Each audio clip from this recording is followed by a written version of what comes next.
Yo, what's up, my people, mi gente? Welcome to another episode of What's Next.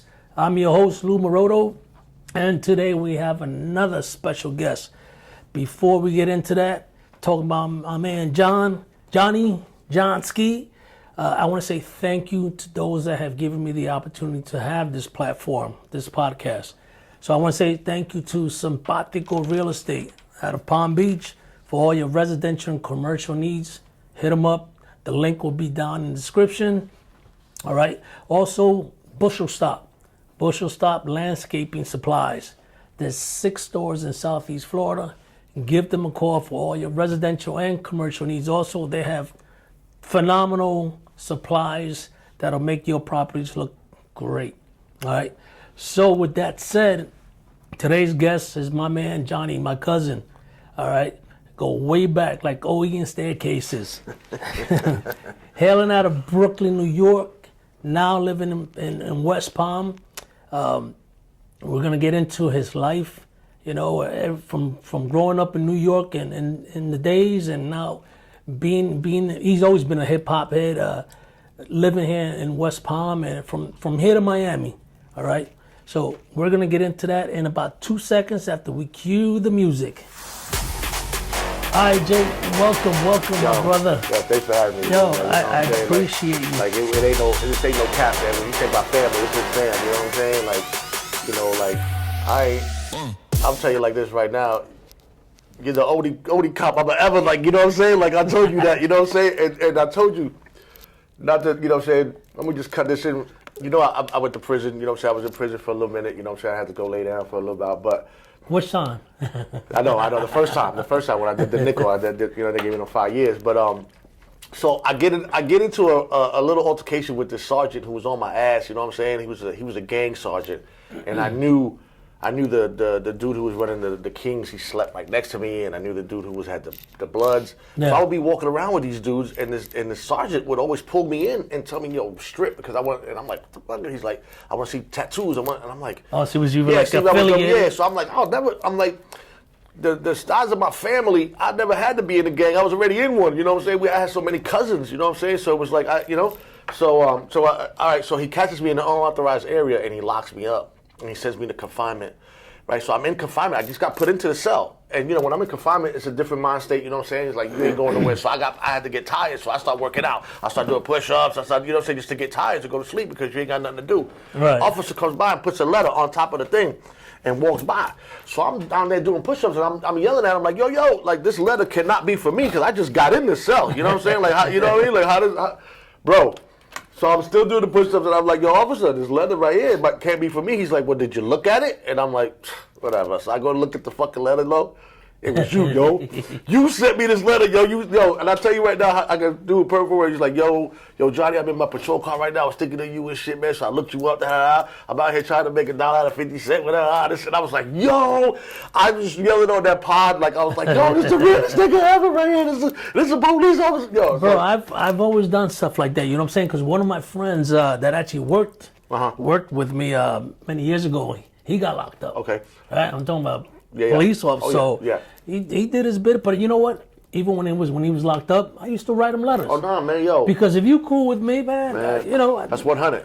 And what other people have their opinions of you is not my opinion. Exactly. You ain't done nothing wrong to me, so you know what I'm saying. You know, I've always kept it like that. Word on, and that, you know what I'm saying, that's something that it's just character. You know what I'm saying? So it's like, you know, like, and I tell everybody right now who's listening, if you got somebody who's locked up, shoot them a little letter. Because that letter is worth its weight in plutonium. Absolutely. You know what I'm saying? Like, you don't know how, like, for real, that had me up on the spirit for like a whole week with that letter. You know what I'm saying? Because I was like, yo, this nigga's loose. Like, you know, because I mean, who would have thought? You know, it was like out of the blue. You know, in Spanish, we call prison as cementerio de lo vivo, meaning that, you know what I'm saying? Like it's like a cemetery for the living because it's like you'll know who keeps you alive, you know who's looking out for you, who's gonna keep, you know what I'm saying, your memory alive by the ones that write to you or check you, you know what I'm saying? So, but anyway. Yo, but it's, you know what, and we known each other for 30 years. For it to be known, I was married to his cousin, to his first cousin on his father's side. Yes, correct. All right, I know. I know you got. I heard about you. I heard about you before you moved here. You understand that? You know what I'm saying? When I was in the Marine Corps. Yeah. You know what I'm saying? Because like I remember, you know what I'm saying, 'cause let me see, I met Diane, and we started, like, I think in, like, 90. Yeah, like 90. Yeah, you guys were. Yeah. Oh, no, yeah. They were down here already. Yeah, let me take it back. So anyway, I was born and raised in East New York, Brooklyn. When the East is in the house, oh my God. You know what I'm saying? That, you know, Yes, I mean, sir. and the father that I have is like no other. Bro, let me tell you, Johnny's cousin. I'm sorry, my cousin's dad is the bomb. Yeah, Yo, this dude does not play. This dude would take a 20-year out nowadays. Nah, it's like, how should I say it? Like, you know, when they say that expression is a man's man, Yeah. that's my dad. You know what I'm saying? Old school as you can get. 100 to the and taught me how to be a man. Yep. You know what I'm saying? 100 and not only on the street, but you know what I'm saying, how to conduct myself. You know what I'm saying, accordingly. You know what I'm saying? Yes. Because you know, it's just that's lessons that you learn. So in Brooklyn, where I lived at. In that area, in my little area, I'm talking about maybe a 2-block radius, you know what I'm saying? Like down this block and this other block, I was a little prince in that little area because of him. Because of my dad, you know what I'm saying? Like you, I was untouchable. Untouchable. I could do whatever, I could literally do whatever the fuck I want, you know what I'm saying? And I used to. You know, like in New York, we had the piragua, you know, dude coming with a big ice block and he's scraping the ice and, you know what I'm saying, doing the snow cones, right? And he's putting all the flavors, you know, I would go up to him and be like, yo, let me get this, and this. And then I'll be like, yo, I bought your son. And I just walk away. And I walk away, you know what I'm saying, without paying and shit. But it's like, you know, that's a little flavor. But, you know, my dad was like, yo, just because just because I got it don't mean you could do that. You can't do that, you know. There was little stuff like that. So how many siblings do you have? okay, I got an older brother and a younger sister. I'm in the middle. Okay. Yeah, I'm in the middle. And my brother's 7 years older than I am. So that's the gap, you know what I'm saying? So, like, that made me get mature real quick. Because if I wanted to hang out with him and his whole, you know, I had to be, you know, if I acted like a little kid, he would throw me, you know what I'm saying, like, get upstairs, you know what I'm saying? Because he was my keeper, you know, when they say, yo, you be your brother's keeper, he really was my keeper, you know what I'm saying? Like, me and my brother, we have the same dad, but we didn't grow up with the same dad, which is crazy. Because my father, in the beginning, you know what I'm saying, he worked for Belmont Racetrack in New York. He was police. He was actually a police officer. He actually carried the gun. He was security in the racetrack. He was what is it, the New York Racing Association, whatever. It's almost like the boxing. Any race, any racetrack, anything that he could arrest you. He could, it was like that. But my dad was I never knew that. And I'm saying because it was different because I didn't. When I grew up, he had already lost that job. So I didn't even know about that. You know what I'm saying? And that's one of the like little regrets he had. He would be like, "Oh, if I would have kept the job, maybe you would." You know what I'm saying? But that's either here nor there. Yeah, that's so. What I mean by that is that my brother had, we had the same father, but his version of my dad was going to work, going to the racetrack, going. You know, they have, when the racing season moves. So when it's in summertime, it's in New York. It's in Belmont. Then it goes up to Saratoga Springs, and then it comes down here to Hialeah. It used to come down here to Hialeah back in the day. So they would come, they would travel with all that, you know what I'm saying? So that's how we learned about down here. So, but the dad I had wasn't that dude. The dad I had he was already like a legend in the street already. So I, at the age of like 10, I was already privy to things I should not have been. Bro, how old was, shit, I ain't good at math. How old was your dad when you were 10? Okay. Approximately. So let's say 20. He was he was in his 30s, 40s. 30s already? Yeah, okay. because like let's see, he was born in 45. So, he had my brother, 60 something. My brother was born. And I was born in 71. So I'm 55 and born in 69. Yeah, so I'm gonna be So when he was like in his 30s and shit, look, him in his 30s and 40s. Off the chain. Let me ask you. We're here to talk about you, but we need to know. That's me. You need to know, like, where this man come from, bro. That's me right there. Because your pops was your pops like in those gangs back in the 60s. Okay, I'm gonna tell you a story about that. When my father came from Puerto Rico, there's no statute of limitation. No. Plus, a lot of motherfuckers are dead anyway, so there's no problem. It's over with. But when my father moved from Puerto Rico, he came here, right? He came to Brooklyn, right? He had already cousins that lived in Brooklyn already. And they predominantly lived in East New York, Bronzeville. So if you don't know about that, it's like Lake Worth and Lantana.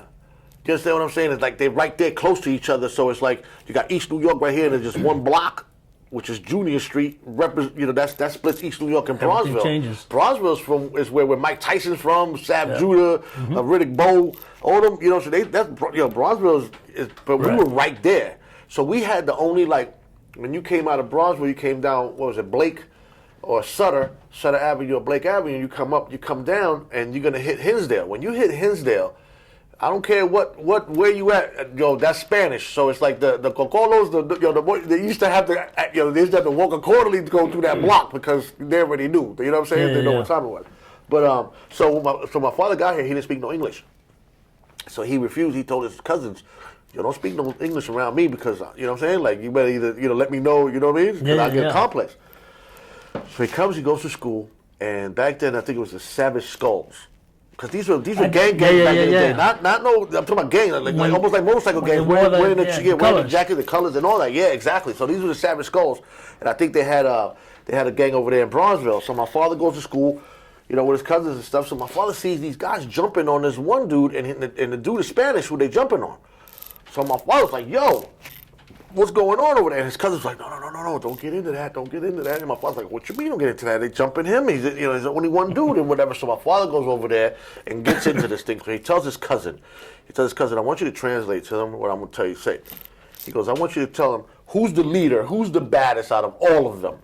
Yo, this is his father today. This is his father today. This is serious business. Like, this is like some of the reasons why I get in trouble or I get because he taught me you don't run from nothing. Stand up you don't for run because when he used to come to discipline me and to hit me, he would tell me, stand right there and don't move. Oh yeah. And I had to stand there and wait for him to get up. No one he's coming to hit me. Get the bell. No one's coming to hit me. And I'm standing there like, ooh, you know what I'm saying? But that bill, you let me run, I'll run from everything. Yes. So I stood there and I'm like, okay, I'm gonna take what's gonna, you know what I mean? So he goes and tells the dude, yo, I want to fight whoever. So the baddest dude comes up and says, you're the leader. So my dad said, okay, you're the leader? Okay, look, I'm going to fight you, and I'm going to fight whoever's next after you, and whoever's next after you, and next after you. Yo, so, and the guy, the leader of the gang is like, well, who are you? We don't have no problem with you. Why you want, you know what I'm saying? And the guy's like, no. My father's like, no, you don't understand. I don't like what you just did, and I'm going to fight you. So you got to fight me right now. And that's what he did, you know what I'm saying? And from that day was where he started gaining that respect in that neighborhood, known as a fighter, known as somebody, because he told me too, he's like, if you fight, there's only two things going to happen if you fight. You're either going to win or you're going to lose. That's it. No, there's nothing else going to happen. You know what I'm saying? So you might as well fight. So in that neighborhood, he starts to get a reputation. Now, I told you, he goes, he gets the job, but then we didn't even talk about the wrestling, WWF. Yeah, you was telling me about that. My godfather, which is his cousin, he taught his cousin how to wrestle. My father, when he had my brother, because my grandfather old school, so my grandfather's like, yo, you just got a kid, whatever, you got to go to work, you got to, you know what I'm saying, go support your family, you know what I mean? So my father went and got a job at some pool factory, he says, and filters for the pool, and he's feeding this machine, and he's not looking, and boom, the machine comes down and takes his finger, takes this finger right here, which is the ring finger on your right hand, and half of the pinky on his right hand, yeah. So that right hand, listen, when my father did that accident, my father before that accident was at least 220, 225 solid. You know what I'm saying? Yeah. When he had that accident, he lost blood, right? And he couldn't gain his weight back up. So that's why if you look at my brother's stature compared to my stature, I'm smaller than my brother in stature because my brother's big bone. Because my father was a big dude, but he had him. Yeah, when he had me, he couldn't gain no more weight than 180. My father right now is thinner than me. Right now. You know what I'm saying? John, what's crazy is that for the longest time, I never heard the story about him hurting himself. That's the real story because you can't believe the story. Because I thought it got shot off. No, don't believe. I thought it got cut off. He comes up with some amazing stories. Believe me, that's why I have an imagination as well. Because this man, I've heard about 50 different versions of how that fit. But the real reason because he got money. It was an accident at work, so he actually broke him off. You know what I'm saying? So at a certain age, he had a little money with him. You know, all these years. So I thought it was... So that's how he lost that. So. That right hand, all right, so if he ever wanted to discipline us or whatever, he only hit us with the left. He never hit us with the right because Look, my father's like maybe 170, maybe tops 180, maybe 180, not even. I'm giving him a couple of pounds at 180. Bro, we should have had him on the show. Oh, no, I know, I got to bring him because he's losing, he's getting dementia like his grandmother, you know what I'm saying? I mean, like my grandmother, his mother got dementia and she wound up losing her mind at the end and shit. So he's a little bit going through that right now. That's why I'm going to get with him because he's got a book. I got a book with him. No, I'm talking about Lou, the crew that he used to hang out with though. Like, that's why my mother kind of resented him a little bit because he had me around these dudes, like, since I was like 10, 11. Yo, I'm 11 years old and I'm around this stone cold killer. Yeah. No, I'm talking about a stone cold killer that if something happened, if there was a murder in East New York around that area, they coming to get him. Your dad was getting picked No, up. not my dad, but his friend, his boy. Oh, his boy was coming. They were like, yo, come here. We want to talk to you where you was at. If he knew something happened, he's like, fuck. He's like, God damn. He's like, what happened? They're going to come get me because something happened. And I know I didn't do it, so they're going to come and check me out. Yo, so this dude was like, he loved me, which was crazy. Yeah. He loved me. So, you know what I'm saying? So he was a part of, like, this crew in East New York that yo, as a matter of fact, that even Bronzeville, there's this dude, God bless the dead, his name is Uppbeat, right? Coalition dude from Bronzeville, you know what I'm saying? What his claim to fame, matter of fact, he know Mike Tyson, he did some security work for Mike Tyson in the Holloways and all them people over there, whatever. I'm thick, I'm talking about that, just me saying Uppbeat in the project. Like I said, I was in Bronzeville projects one night, matter of fact, I was leaving kind of late going back to East New York, and then some niggas came rolled up on me and they were like, yo, who you are? And I was like, yo, I'm gonna tell you right now, y'all touch me, y'all got to deal with Uppbeat, and they backed up. They were like, what? Like, you know Uppbeat? Like, yo, word up, teleport your son. And this is back then? This back then. Yeah, this back then. He died like, you know what I'm saying, in the 90s or whatever. But his claim to fame was that he used to help all the brothers that were coming home from jail, right? Because they would come home from jail either on probation or whatever, and they need to get jobs, or else they're going back. So he would find them jobs. And so my father had a thing where, like with the construction with some Italians, and they were building these buildings in the city and shit. And so every time, so they were like, yo, contracts, like, yo, like it was crazy. Like, I guess they call it ghost, like, you know, like ghost employees, like people that are on the payroll. Like scab workers? No. People that are on the payroll, but they're not working. God. You know what I'm saying? Like I would go pick up these envelopes, and my dad was like, yo, go over there and pick up this envelope for this dude. I'm like, what the hell is all this? Like, yo, it was like some crazy stuff. So anyway, that dude, Uppbeat, like, he loved my dad for that, because my dad and him, like, my dad actually opened the door a little bit for him to get more jobs for people that were coming home. You know what I'm saying? For all these dudes that were coming home, like they were building buildings all over the place and stuff. So he had his hands in a lot of different things, man. And like his story, man, is insane. And I was privy for a lot of it. Now, some of the stuff earlier that my brother knew that I didn't know, because the Italians, because remember, East New York East New York was predominantly a Jewish and Italian area until they started, until they put up the projects and all that stuff, and then all the Italians and Jews moved out of there. You know what I'm saying? But predominantly, that's all that was around there. You know what I'm saying? So my dad, knew a lot of people like that. So it was real interesting growing up over there. I'm gonna tell you that right now. Bro, let me take it back a little bit. Tell me about your high school days. Okay, that's strange. All right, cause see, my mom and my pops, they separated. You know what I'm saying? So we left Brooklyn. So we went to Staten Island. Okay. Because my grandmother on my mother's side lived in Staten Island. Now, my mother's side of the family is where I got the gang at. Because my mother got 8 sisters, and each one of them got about 4 or 5 kids. So it's like, I gotta get, let me tell you, and I got, you had my cousin on here, Ace, a while ago on your podcast. We'll talk about that. That's my mother's nephew. You know what I'm saying? And his mother had about 3, 4 boys, and they were all monsters. You see how big he is? They're all bigger than him. 6'7", 6'8", 6. You know what I'm saying? And these dudes were, and I was playing basketball against these dudes at like 10, 11, so they would smack my shit all the way down the court. Go get that ball. I had to go get it and come back. So when I played somebody my age, I was nice because I was dealing with these dudes. You know what I'm saying?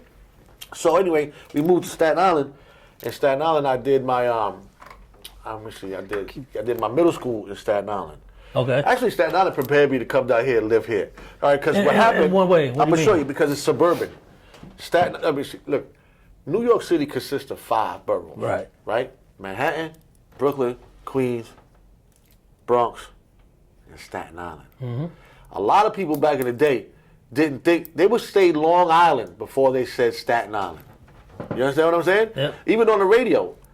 on the radio back in the day with Kiss and Mr. Magic. Mr. Magic had Money Making Manhattan. Brooklyn keeps on taking it. The Bronx keeps creating it, and Queens keeps on faking it. They didn't even mention Staten Island. Yep. And then L.I., Long Island, was called Strong Island. It was. I remember that. Right, Strong Island, you know what I'm saying? Because you had EPMD coming out of there, Public Enemy came out of there. Rob Bass. Rob Bass from Uptown.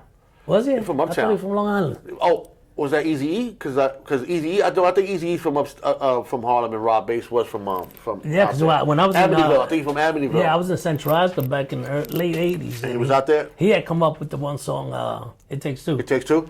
Yeah, yeah. So anyway, so going to Staten Island was like really like the outcast borough. But the reason why it was like that because the Italians. That's where Paul Castellano and all them boys, like all the mob boys. Yeah, so they wanted that. They wanted Staten Island to be kept at but Staten Island's got what? Staten Island's got. That's where Wu come from. I know all of the Wu-Tang because I lived in Stapleton. When we moved from Brooklyn, we moved to my grandmother lived in Stapleton, and Ace was living out there at the time. Ace's mom was out there. My other aunt was out there. A bunch of my mother's sisters was out there. That's why she said, "We're leaving Brooklyn. We're going to Staten Island." So we left to Staten Island. So I did my middle school year. Yeah, I did my middle. Actually, I graduated from middle school in Staten Island. I did my 8th grade. Graduated. What high school did you graduate from? Down here. Oh, you did it down here. Yep, here. I graduated from. If anybody from Palm Beach know, I graduated from the original Twin Lakes. The original that is called now the School of the Arts. That's over there on Tamarind. I went to school with some of the Parson boys. That's how I know. That's how I know all the Tamarind. We'll get into that. Let me just say something real quick. My cousin Johnny is from the streets, and I don't mean that in a negative way. Johnny knows everybody from I'm gonna say Orlando to Miami. And I'm on different levels. See, different levels. Because when I moved here, right? So anyway, I'm in Staten Island. I love it. Everything. You know what I'm saying? So then my uncle, which is on my father's side, he lived here in Palm Beach since '79. He left Brooklyn and moved here. So that's what made you guys move down here. Because he had talked my dad into buying this little thing. There's like this little house that was right next to theirs. So we used to come down here anyway during the wintertime just to go into the beach for winter. Let me back it up a second because before you moved down here, you were down with Ace up in New York. No. What they call it? Can I say TV? Yeah, TVS, the Vamp Squad. Right? The Vamp Squad, that was the Vamp Squad. That was the crew. That was the Staten Island crew. See, Staten Island, like I said, is different than the other boroughs. So Staten Island was really like insular, meaning that it was everything that happened in Staten Island kind of stayed in Staten Island. Really didn't know, unless you went outside of the borough. You know what I'm saying? But as far as the Staten Island concerned, Stapleton, like Ace is the reason why I know all them from the Wu-Tang because of him, because they know him. All right, see, but this is another thing, because my brother, how should I say it? My brother loved black women. You know what I'm saying? Okay. Like, listen, he liked black women. Like, let me tell you. So he played ball, and he played some good ball. So he was known on the court, and he was known on that side. You know what I'm saying? So my brother knew all of the, the black people over there in the projects and stuff. And then Ace had the spot in front of this bodega. So Ace is out there pumping, you know what I'm saying, the doozy, you know what I'm saying, the mateca, you know what I'm saying, the heroin. So he's out there pumping that, and my brother's over here being goody two-shoes. So I would hear from my brother to me, yo, why you over there hanging out with them? I'm like, them, those are our cousins. And he's like, whatever, they're losers, they're not going nowhere. Why are you hanging out with them? You know what I'm saying? Like, stop being over there. And then I hear from my cousin Ace talking about my brother, that goody two-shoes ass brother of yours, you know what I'm saying, things, you know what I'm saying? So it was like two levels, but it was in the same neighborhood. So, the Force MCs, which were the Force MDs, back in the day, they sang that song, Tears. They had... that's not Rockin' It, right? No, that's Fearless 4. Yeah, that's Fearless 4. No, this is the Force MDs. They were a Staten Island group, and they came out of there. But before, there was another group called the UMCs. Yeah, I remember. Who Want to Grow On. My man Kim, Cool Kim, is from Staten Island. I went to school with Kim. I went to IS-61 with him. Bro, let me say something real quick to the people, yo. Just so you know, Johnny's a huge hip-hop head. I'm a hip-hopper. Yo, this man's got Ace. I'm going to call him knowledge because he got the knowledge. I do. I got like, yo. He's got a lot of knowledge. Let me say something. I went to my first rap concert was at Roseland.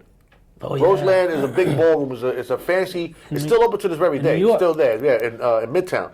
It was a famous ballroom since the 50s, and it's just a huge place. So in the 80s, when was this? Like 80? Had to be like 87. Even 87, 84, something like that. 85, 87 Roseland was when they popping. came out. When they came out, Run DMC came out. They were out.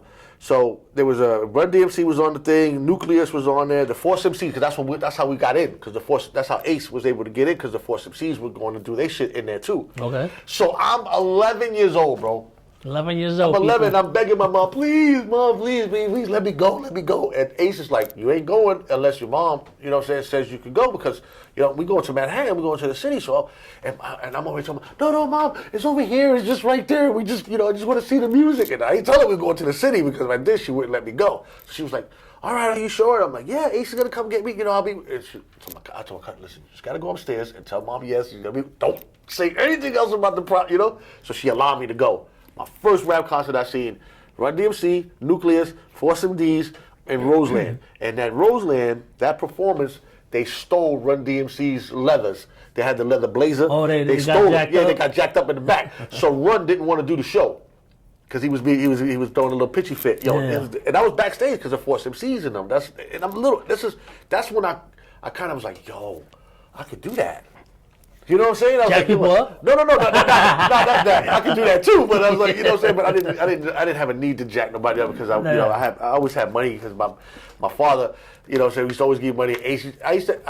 All the kids always knew I had money. I always had cash on me. You know what I'm saying? Like that was the thing. But when I seen them perform, I was like, yo, that's what turned it on. Yeah, I was like, yo, it was the CJ Master J up there, and he was talking about how he had to bring Run out and because Run didn't want to come out, so he was like, run.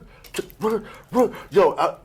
was like, my head was like, I was blown away, man. I just couldn't even, that was the first night party I was out till like 5 in the morning, something like that, you know what I'm saying? Like, it was crazy. But once I seen that, I was like, oh, nah, yeah, this is hip. Plus, I grew up in the hip hop, you know what I'm saying? Like, and through Ace, again, I was down with Zulu Nation, and now when I say down with Zulu Nation, I'm looking at the camera so that y'all understand and know. I was down with Zulu Nation. I was down with Zulu was Chapter 3, Division 2, and Lucky Strike was our Supreme Prince. Okay, so that way you know I'm not talking no cap. Okay, because this is serious. Only certain people would know that. Yeah, because back then people were perpetrating to be with Zulu, and not and doing other stuff and the only way you knew. I used to carry my lessons. See, if you know what I'm talking about, you carry your lessons, and if you don't know what today's mathematics is, or you can't recite the alphabet. You know what I'm saying? The Islamic alphabet, that A is Allah, B to be born, C to C, D divine, E equality, F to Father, G to God. You know what I'm saying? Like, I'm trying to tell you, because, this is embedded. Yeah. You had to know. If you wanted to talk about that, you had to know what you're talking about. Or else you get snuffed. And that was started by Africa Bambaataa, right? Even though we're not going to. Look, I don't know Bam. I met him, but I don't know him. You know what I'm saying? So I don't know. You're just saying what you know. I don't know anything about what happened. Right. You know what I'm saying? I do know, or I talked to, the young man who supposedly, that went down with whatever. So, I feel for the brother if that's what happened to him. You know what I'm saying, and that shouldn't have happened. You know what I'm saying, but that's another story. Day. Yeah, you know what I'm saying. That's the wickedness of what you know what I'm saying of how shit goes. Because New York, back at the New York we grew up in. That was a bad New York, man. That was a heavy. Like I'm talking murderers, like. When I grew up in East New York, it looked like a war zone. There was tore down buildings. There was, you know what I'm saying? Yeah, I was playing in alleys and shit that had no, like box springs thrown out the window. And that's where you played on. Yeah, that's what we played on. We were springboard off of it or whatever. But yeah, so I'll go to Staten Island. We're in there. So and now I'm meeting a lot of different people in Staten Island because it's more affluent. You got Italians, you got Jews, you got white people, you know what I'm saying? So I'm like, and my mother, this is why I was supposed to go to school with all the dudes from Wu-Tang because they were in Stapleton, like again, I know what I'm talking about. In Stapleton, if you lived in Stapleton, you went to IS 49, which is Intermediate School 49, right? Okay. That's the school you're supposed to go to.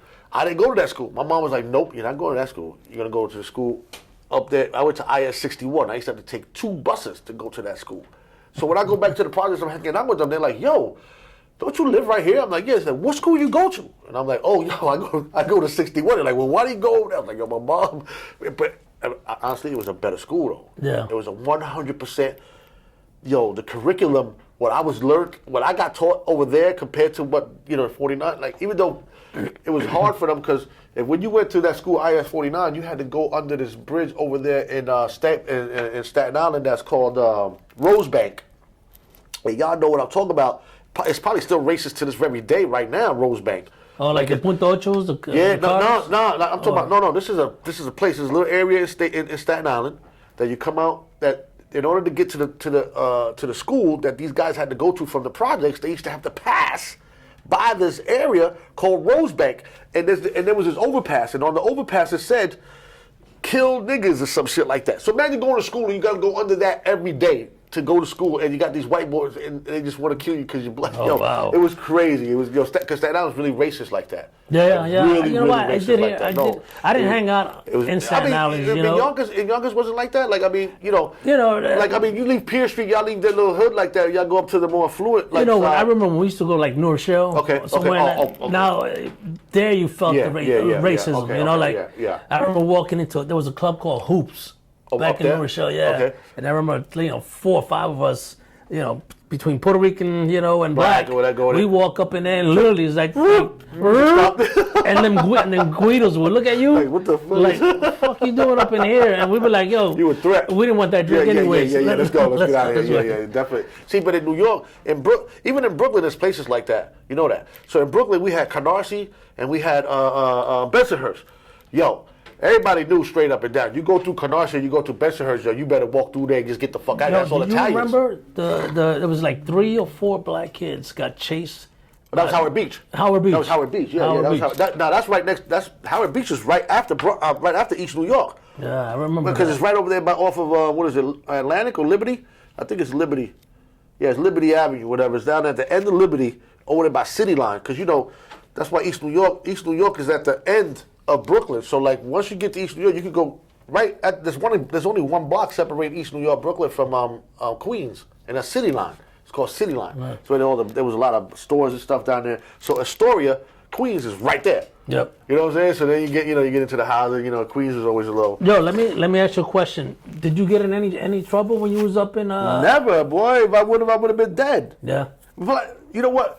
That's the thing too, because see, when I moved here, I didn't have my dad too, right? So I was, my dad was still in New York at the time, but I really didn't, I didn't get in trouble until I was already out the house, married already. You know what I'm saying? Okay. Like straight, nah, you crazy, my pops would. That was the first thing on my mind. Like a lot of times, when people would want to go do stupid things, and I knew it was stupid, I'm like, y'all crazy. Like I don't know where. Bro, I'll be honest with you, bro. That's one of the things that literally kept me off the street. I met your dad. Right? So God rest his soul. Word up. Bro, I was so scared of my dad, bro. That's why you had to have a father. You see what happened? That's why the drug war messed up a lot of stuff. Because let me tell you, when I grew up in the New York I grew up in, on the streets that I grew up in, right, they had real G's on the street. So if you try to come up to that corner, you're a kid, they're like, yo, kid, get out of this corner, go down there, and before I kick you in your ass, you know what I'm saying? Because you're not going to be up here. Right. You know what I'm saying? And if you are, they're going to drag you down by your ear to your mom and say, yo, look, I caught his ass over here doing this, that, and the third. You know what I'm saying? Yep. So then you had some honor in that, you know what I'm saying, where they didn't allow that. But then when the war on drugs come up, they go ahead on and scoop up all those dudes, give them hella time, give them 25 years, right. 30 years, give them all these crazy sentences, right? Take them out the picture. And then now the streets are wide open. Now you got these. You got these dudes. I'm afraid to say it, but you got people that they'll sell drugs to their own mother. Oh, absolutely. To their own mother. That's crazy. And then they're justified by like, well, if she gonna get it from somewhere, she might well get it from. What you mean? What you mean? Like, I mean, it took me a minute to analyze that. I was like, wait a minute, that's definitely like, like think about that. So then there goes the respect level right there. There goes the respect level right there. So if you don't respect that you selling this shit to your own moms. How you gonna respect anything? You know what I'm saying? So there is none. There's none of that. There's none of that. See, my father, I got a son today. My son, and I tell my son all the time. I tell my son, listen, if an elder says something to you, does something to you, you don't say not one word. You come to tell me, and I'll go handle it. Correct. If you say something back to that elder in a derogatory way, meaning you cursed at him, or you said something, it's over. Now you wrong. Now you wrong, and I'm gonna whoop your ass. Because you had no business saying anything to that elder. Because he is your elder. Now, if the elder's wrong for him doing what he do, I'm going to handle it. I'm going to check him. I'm going to check him. That's how my father... Listen, in school, my father was like this with me. My mom, I always got in trouble for fighting, right?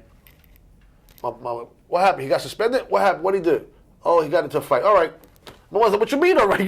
What you mean he got into a fight? He defended himself. That's it. Now, if she was to say he disrespected his teacher, or he disrespected teeth on the floor. Teeth on the floor, because there is Skittles. no. Yeah, exactly. Because there is no room for that. Because if I think I'm allowed to talk to whoever, however, then it's like, no. You gotta understand your place in society. You know what I'm saying? Like, if you're a little cub, the little lion cub will go up to the big lion for one time, and once the lion says, wow, he ain't gonna come back over there no more, because he knows what time it is. Like, yo, you gotta 100%. Stay in your place. You know what I'm saying? And that's a lot of times what's happening today. That a lot of the kids think that Well, yeah, unfortunately, as we all know, if dad ain't around, mom. Even though mom was the main disciplinary. And then sometimes mom and dad. More? Mom hit you more, or your dad hit you more?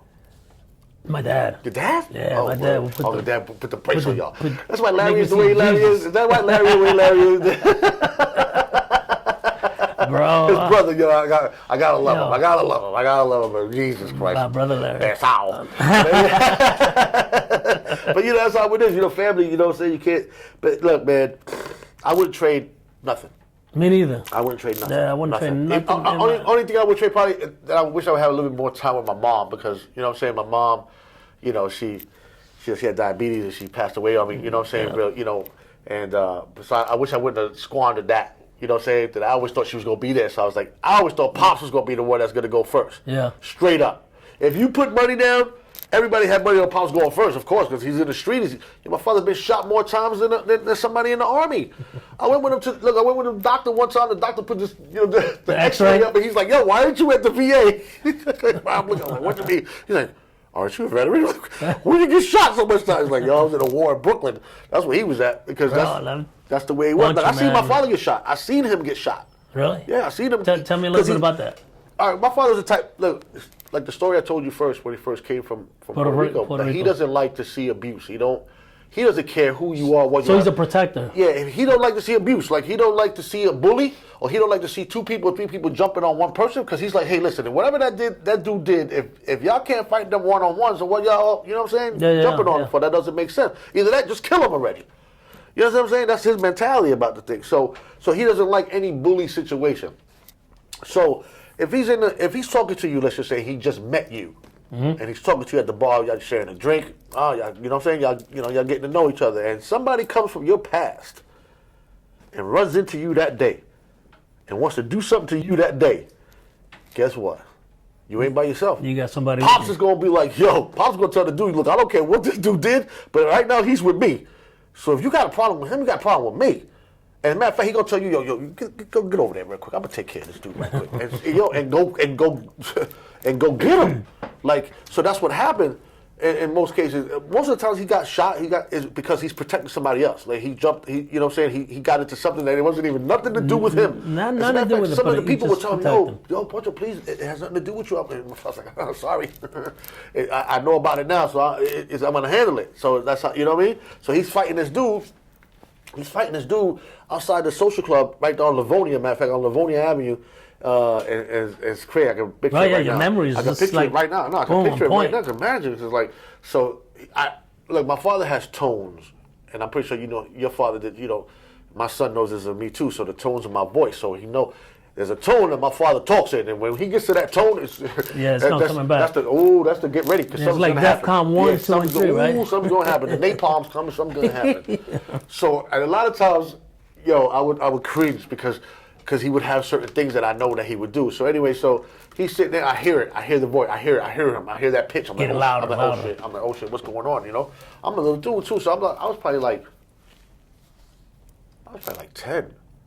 I was probably like 10 years old. Like 10 years old when this happened, right? So anyway, so I run out, because any social club I used to go to with him, that his boys owned, anything coin operated in there, like the pool table or any little Pac-Man machine, whatever, they would open it up and I would just play to my heart content, because that's all I had to do, because there was nothing else to do for me in there. Right. I run outside. It was summertime, obviously. Now they got like a little circle, and my dad's in the middle talking to this dude, and when my dad points his fingers at you, actually, no, he's going to point this finger at you like this, because he's setting you up to get smacked with his hand right here. So he's like, and then he's going to smack the fuck out, you know what I'm saying? So he's telling the dude, nah, you ain't going to do this, blah, blah. So he starts fighting the dude. So my dad with the hands is super was nice. What? Super nice. Boom, boom, knocks him down. Right? So my dad's like, yo, get up, because I don't hit nobody on the floor. So get up. Guy gets up, boom, boom, boom, pop, knocks him back down again. Get up. The third time my dad knocked him down, the dude from the floor takes his pistol out and shoots my dad with a 38 right here. Pop, pop. Two of them right here in his legs. And my dad, and I'm like, first of all, it happened so fast, I was like, did he just shoot him? Because he didn't move. Because he didn't move. He didn't do it. My dad didn't move or nothing. He just didn't flinch or nothing. He was just like, the fuck? And he's like, Was he bleeding out? No, I mean, he was leaking. But he caught him over here. Luckily, he didn't hit no arteries. That man was so lucky on all the times he's gotten shot. The last time he got shot with a shotgun. Pellets all over the place. He still has pellets coming out of his skin, right? And that's why he don't go on planes, because he'll set off the alarm and they have to take him in the back and shit, so he don't like going on planes. So anyway, so I'm sitting there like, yo, did that just happen? This guy just shot, So right when that thought's going through my head, I get snatched up. Somebody snatched me up with my neck and takes me upstairs, right? So to get me out of the scene. So I'm running up there. I'm like, something happened to Dad. So I go to the window, open the window, looking outside. So my dad is like, you motherfucker, I'm fighting you fair, and you gonna shoot me? My father takes his gun. My father has a gun. He takes his gun and gives it to him. So now you got two. Now you better kill me because. Yeah. Yo, this is the mentality of this dude. So this is the dude I grew up with. This is the dude. I didn't tell you, when my mom and him separated, this is when I learned a whole different side of him. Because, you want to see the devil come out of him, tell him he can't see his kids, or tell him something about his kids, because he always says in this world he got 3 problems.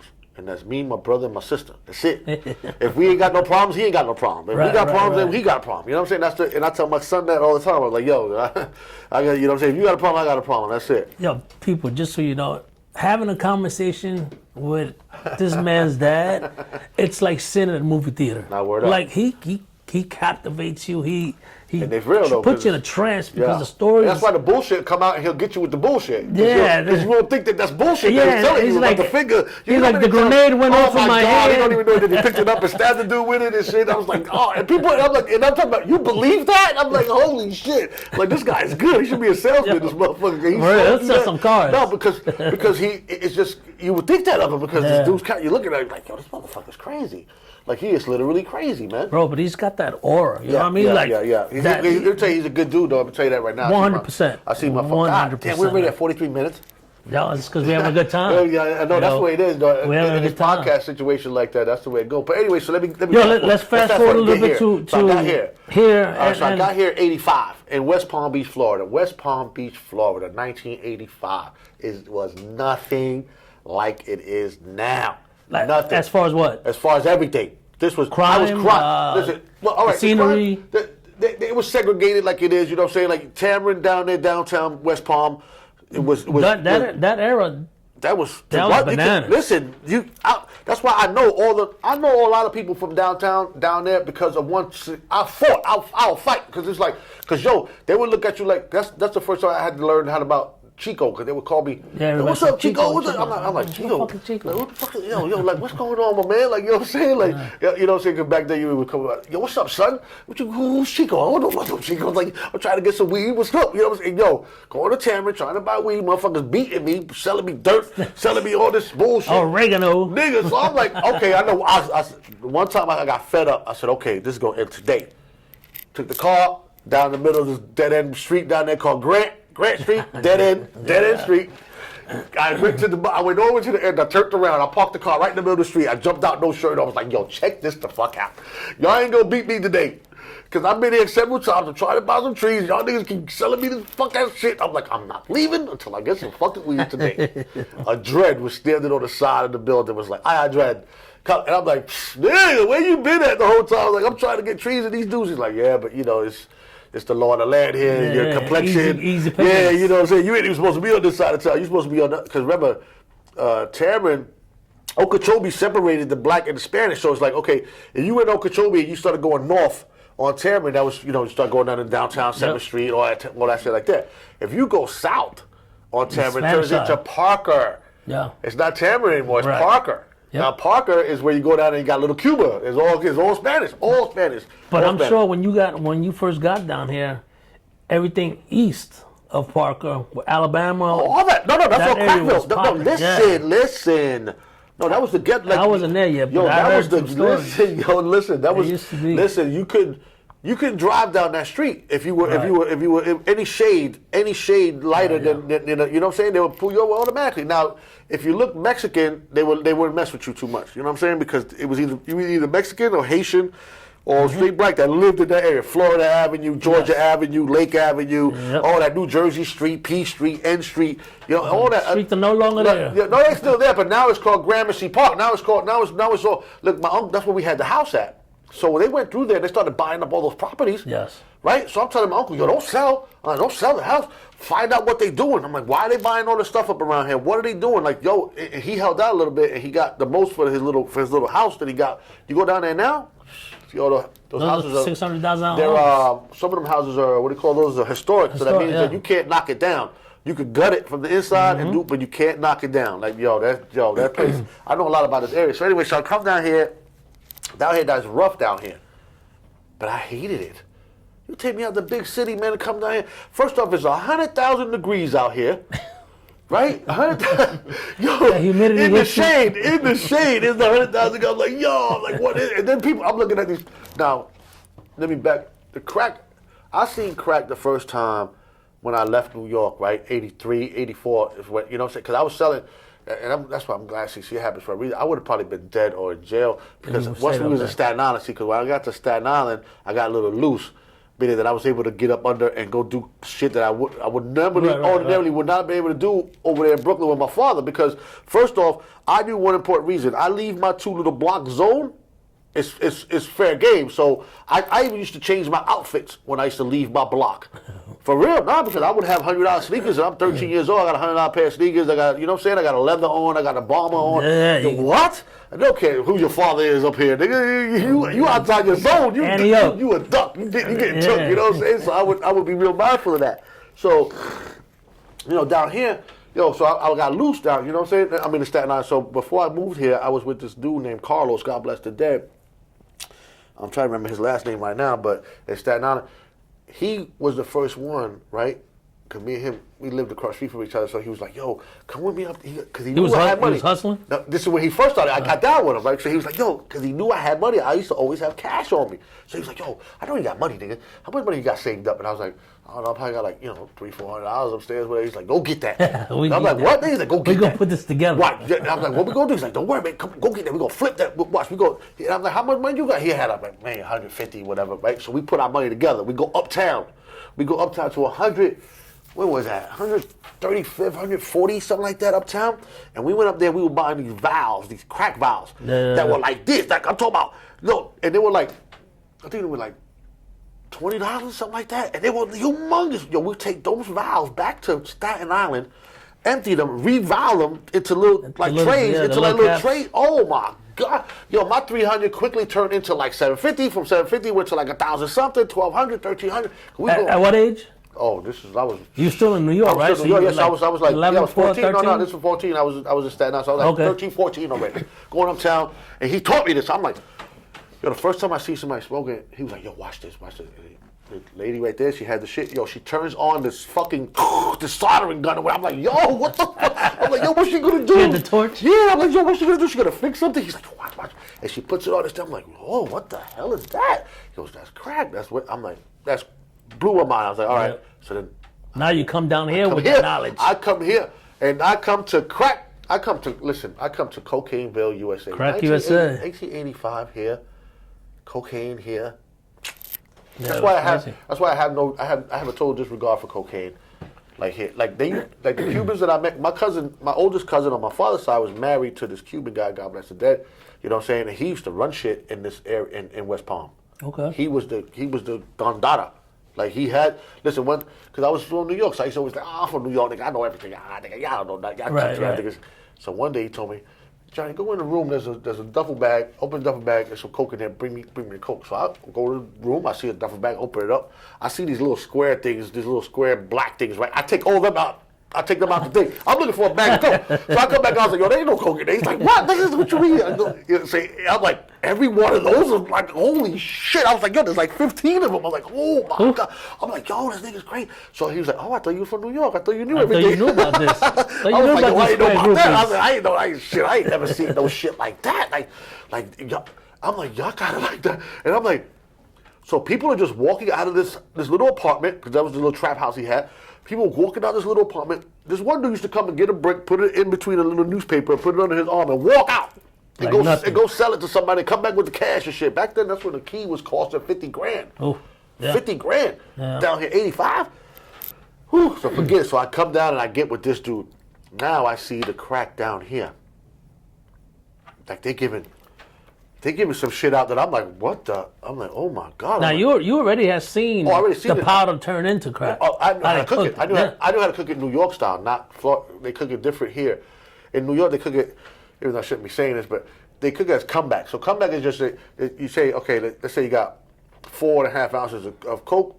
So let's say you put 4.5 ounces of Coke in the pot, you put like another 2.5, 3 of the Don't give them the whole formula. No, 2.5, 3 of the baking soda. You just mix it up a little bit like that, put the water on it. So then you have an ice bath already in the sink already. So then you put that shit on the pot, you let that shit just bubble up like rice. If you ever cook rice and you see the rice start to get soak up all the water. It's losing all the water. Yeah, and it starts to bloop, bloop, bloop a little bit. You take that bitch over and put it in that ice bath, and that's why they call it crack too, because you literally hear it crack up. You literally hear it get hard in that pot.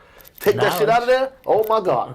So, but that's chippies. That's little chips that are coming off of there. Down here, they used to. It's called the whip. That's why you put the whip. You know what I'm saying? Yeah. You bend that fork. You put that. They get the picture. So anyway, so down here it was insane, yo. So it was like, I was so nervous because they were. You thought they were about to bust down the door? They were so loose. They were so. Okay. It was so loose, like so total disregard. Like, dog, the trap house, they never locked the door. People would just open the door and walk in. And you're talking about a place that has like 14 birds in that shit. He's got probably like a couple of $100,000 in there. And these niggas are just walking in and out of this place like there's nobody in the front door watching it. Like in New York, that would be fortress. That would be a fortress. You wouldn't even be able to come down the block without somebody telling you, yo, who you are, what you doing here. You know what I'm saying? I'm like, oh my God, we're going to jail. Bro, I don't want to break your train of thought there, but I was watching another podcast. And the same scenario you just told me, where big bag, duffel bag, the guy will go upstairs, grab the bricks, whatever, and come down. But they had a code word. Yeah. So whoever was on the first floor would know. Yeah, like they said, yo, everything's green. So that means, hey, I didn't get robbed. That's right. But if you came down and said another word, yeah, it was on. Ooh. See, I came from that type of structure in New York. I came from that type of structure in New York. New York, like, you go to okay, my cousin, his spot, like when they have a spot, right? So he owns the spot, but he's not at the spot.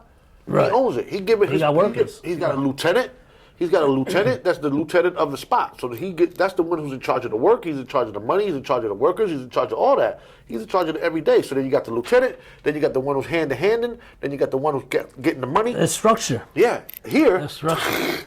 Here there was no structure. Here it was the wild, wild west here. I swear to God, this shit was so crazy here that I didn't understand. Even like when we used to go downtown, that's why downtown I got beat so many times, because I would pull up, 5, 6 niggas running out of bushes, putting shit in my car. I was like, yo, here, I got it. Hurry up, troll down, it's hot, this and that. And you all, and next thing you know, you got beat. You know what I'm saying? And you're like, fucking A. But that would never happen in New York because those spots make money. If somebody was in that spot doing something wrong, oh no, you violated, you're out of there. Here, man, that's why it's like it was a different world down here. Tell me as much as you can. First time that you'd be like, yo, I think I'm gonna try popping, serving or whatever. All right, that again, that would have never happened if my fault. Like if I would have stood in. All right, because in New York when I started doing that shit with Carlos, like we was going up there, we was getting those valves, and we was busting them down. I wasn't handing. I wasn't the one that was handing you the shit, and you wasn't handing me no money. You know what I'm saying? I was on the bleachers. I was down there on the bench watching the shit. Right. You know what I'm saying? Or having the motherfuckers line up over here and sending two at a time down there. Like, yo, y'all two go ahead. Y'all two go ahead. You know what I'm saying? Even though that's still a charge, that's steering. It's called steering because I'm steering motherfuckers over there. But I ain't got nothing on me. I got no crack on me. I got no money on me. So if you run rush me, I ain't got shit. So I don't know what you're talking about. You know what I'm saying? So that, but like down here though, it got so, all right. Cause my mom, when we moved here, my mom was on some like, I don't want nothing to do with your father. I don't want nothing to do with your father. I don't want nothing from your father. I'm gonna do this on my own. Meaning that she came here, she wanted to do everything on her own. She didn't want no help from him or nothing, for nothing. So needless to say, our living went down a little bit. You know what I'm saying? Because I was used to having everything, anything, anytime. I didn't have to worry about nothing ever. Yep. Even though food wise, but we would like we had no car in Florida. We had no car. And this was 85. Yeah, over here, you need a car. This was 85. There ain't no bus. Right now, you got a little bus line running around here, but before, and you look like a derelict if you were walking on the street. I don't care where you walking at. If you walk on the street, you look like a bum. Yeah. I don't care what you had on. You're like, oh, look at that bum ass nigga walking on the street. Cause why would you be? That's what Florida. Everybody got cars here. Nobody walks. You know what I'm saying? It's too damn hot. And plus, point A to point B is it's far. It's not like the store's right there, whatever. You know what I'm saying? So we didn't have a car. Shit was hard. So I got with Thomas. That was the dude's name that my cousin was married to. Oh, let me back. All right, so we get here, and we put all our stuff in storage, right? All the stuff that we had. Whatever you own. All my life, possessions. I started a little panty collection, you know what I'm saying? I was a little, you know what I'm saying? So I had all my little, you know what I'm saying? I had my little, you know what I'm saying? So we put everything in storage, right? And I don't know what happened with the information, but when we go back to get our stuff, everything's gone. Somebody broke into the storage? No. Like that storage wars. You ever watch that storage wars when people don't pay the storage, because I don't know what happened. Either my uncle gave them the wrong information because my mother paid supposedly for X amount of months or whatever, and you know what I'm saying, that she thought that it's going to be right around the time that our house will be ready. We go pick up the shit, put it in the house. Right. When we go pick up the stuff, dog, they talk about our stuff, and I'm like, I'm bugging out because I'm like, yo, there's a lock on that. There's a lock on there. That's our lock right there. Y'all just changed the lock, but our stuff is in there. I'm like, yo, open that up. I'm like, open it right now. Show me. I was ready to snuff. Like, my uncle had to get me out of there because I was getting ready to hurt the dude who worked there, who had nothing to do with it. He was trying to explain to us, but I was like, I couldn't, like. Couldn't fathom that everything. Because when we put the stuff in there, all my mother said was like, yo, take out a couple of little things that you need. You don't need that much stuff. It's hot down here, so you don't need that much clothes. Just take out a couple of little things. I took out, like, maybe my sneaker collection, homie. Like, I had some sneakers that right now are worth some, and I had them in the box. I was already known how to take care of them in the box, spanking them up, have them nice and, you know what I'm saying? So I had all my stuff, like, whoa. So I had an 8-ball leather jacket. You remember the 8-ball? People were getting killed for this jacket in New York, and I had one when I was 10 years old. So I had the small one. So that was even harder to get. Yeah. I remember when I got it, my father was telling my cousin, was like, what are you trying to kill your cousin? Like, you want him to be dead? Because what you wearing? He's going to wear this out the block. He's going to get shot. Like, you know what I'm saying? But I had all, so I was like, this can't happen. Like, we lost everything? Like, so I'm telling my mother, okay, well, we tried. We're going back to New York, right? We're going back to Brooklyn, right? Because nah. And she was like, nah, we ain't. Like, yo, like, what you mean? That's why we go to my mother's house right now, which my sister has got the house, but there's no pictures of me, my brother, and my sister when we were kids. Because they were all in there. It was we lost everything. I was such a dickhead to my mom because I'm over here just thinking selfishly about my little shit, but I wasn't thinking about her, that she lost all her shit. The whole house. We had in Staten Island, we had a big house, so we had formal living room, we had a formal dining room, a formal, you know what I'm saying? That she had big furniture. Like, my mom, my house was I had nice stuff, but I was like, we lost everything. So I told Thomas, and Thomas was like, what you mean you guys lost everything? Nobody told me this. What the hell's going on? And what was wrong with your mother? He's like, come on, let's go. Let's go over to your mother's house right now. So we go over there, and this man, this man pulled out like 20 grand, put it on the table, like, here, Carmen, whatever, listen, take that, whatever, and if you need more, you come back, and my mother was like, psh, you could take that with, and I'm looking at this lady like she done lost her fucking mind. I'm like, we need this. Like, what? Like, I leave for the car. Like, fuck, I mean, let's get some wheels out this shit. You know what I'm saying? Like, he was even like, okay, all right, you don't want to wait, but here, come to the house and pick any car you want. This nigga had Benzes and fucking, you know what I'm saying, nice cars. And she was like, listen, thank you, but no thank you.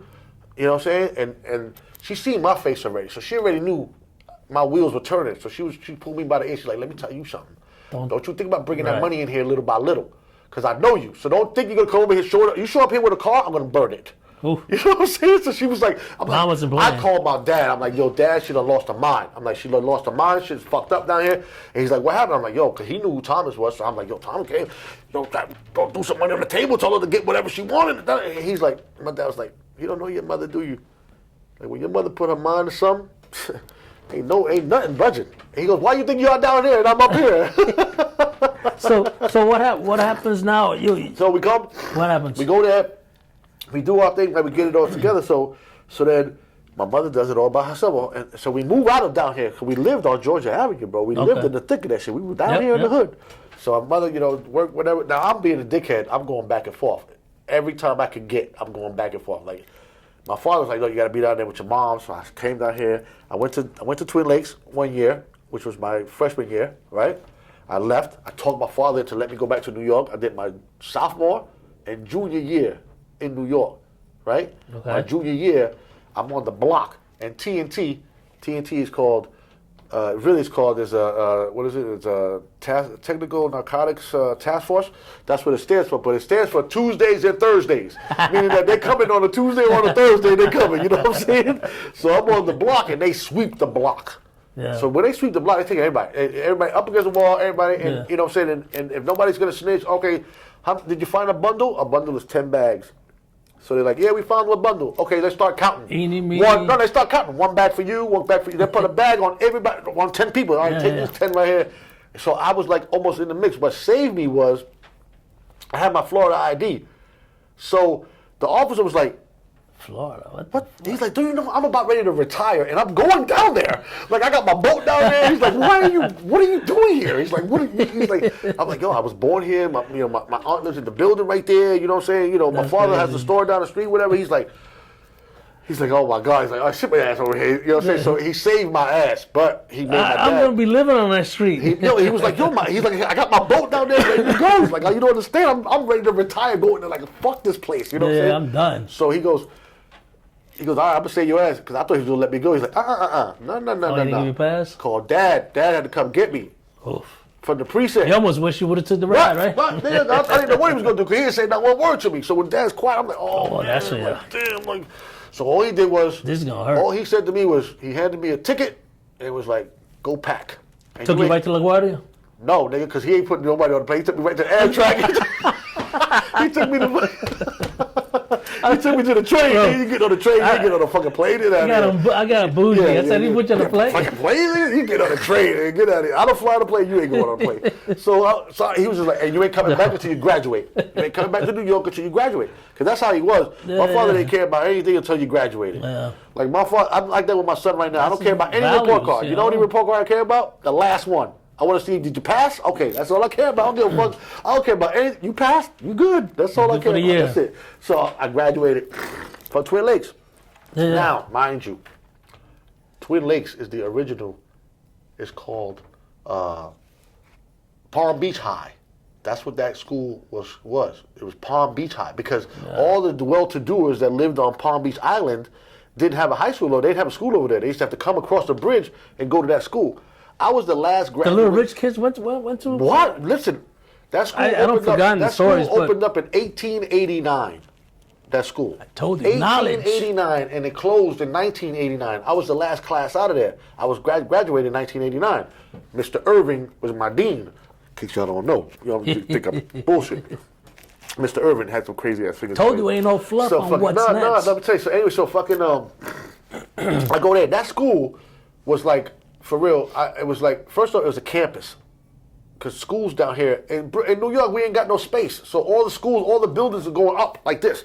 So you had first floor, second floor, third floor, you go up and down, to go to the classes. It was predominantly a minority. You think that? They were busting. They were busting very diverse. People from Royal Palm Beach. They were busting people from out west. Because remember, look, when I got here in 85 in West Palm Beach, Florida, when you passed Military Trail, you were out west already. Yeah. You seen horses on Haverhill. Yeah, horses. There was nothing past, especially right here. There's a lot of Okeechobee that was dirt road. Okeechobee, right? Yeah. Listen, Okeechobee and Military Trail was called Four Corners. Those were the four corners right? So you had, that's where everybody used to come from out west. They had the farms. They would come down there to get all their feed, to get all their stuff. Isn't that the name of that? It's called Four Corners. Four Corners, right? Oh, yeah. I had the club there. They got the pool spot right across the street. Yeah. They used to, that wasn't even there. The main thing was across the street from there, where I had the club, where I had Soca Village, and it was called Foundations. Prior to that, it was like a what do you call it, Gothic club or whatever. Bro, I did a lot of deals at that pool hall. Oh my God! I met a lot of players in there. I met a lot of, especially down here. That was my job. Down here, so easy because they're so loose with it down here. Like they don't care down here. Like down here, you can even look at somewhere. Somebody, hey, what's up, man? What's going on? You all right, man? You need something? Like, nigga, you don't even know me, and you come in there and be like you don't. Bro, even, and you know what? One thing that helped me is that New York. That New York thing. That exactly. New York, they wouldn't even think 100%. Nah. They'd be like, even if you are, get the fuck out of here. No Like, way, yeah. Bro, I remember I used to play soccer. They used to. I'm at work. They paying me to play soccer at Lake Lidle. Are you serious? I got my grill on. Oh, remember my God, grill? no, yeah, I remember that. I have my grill on.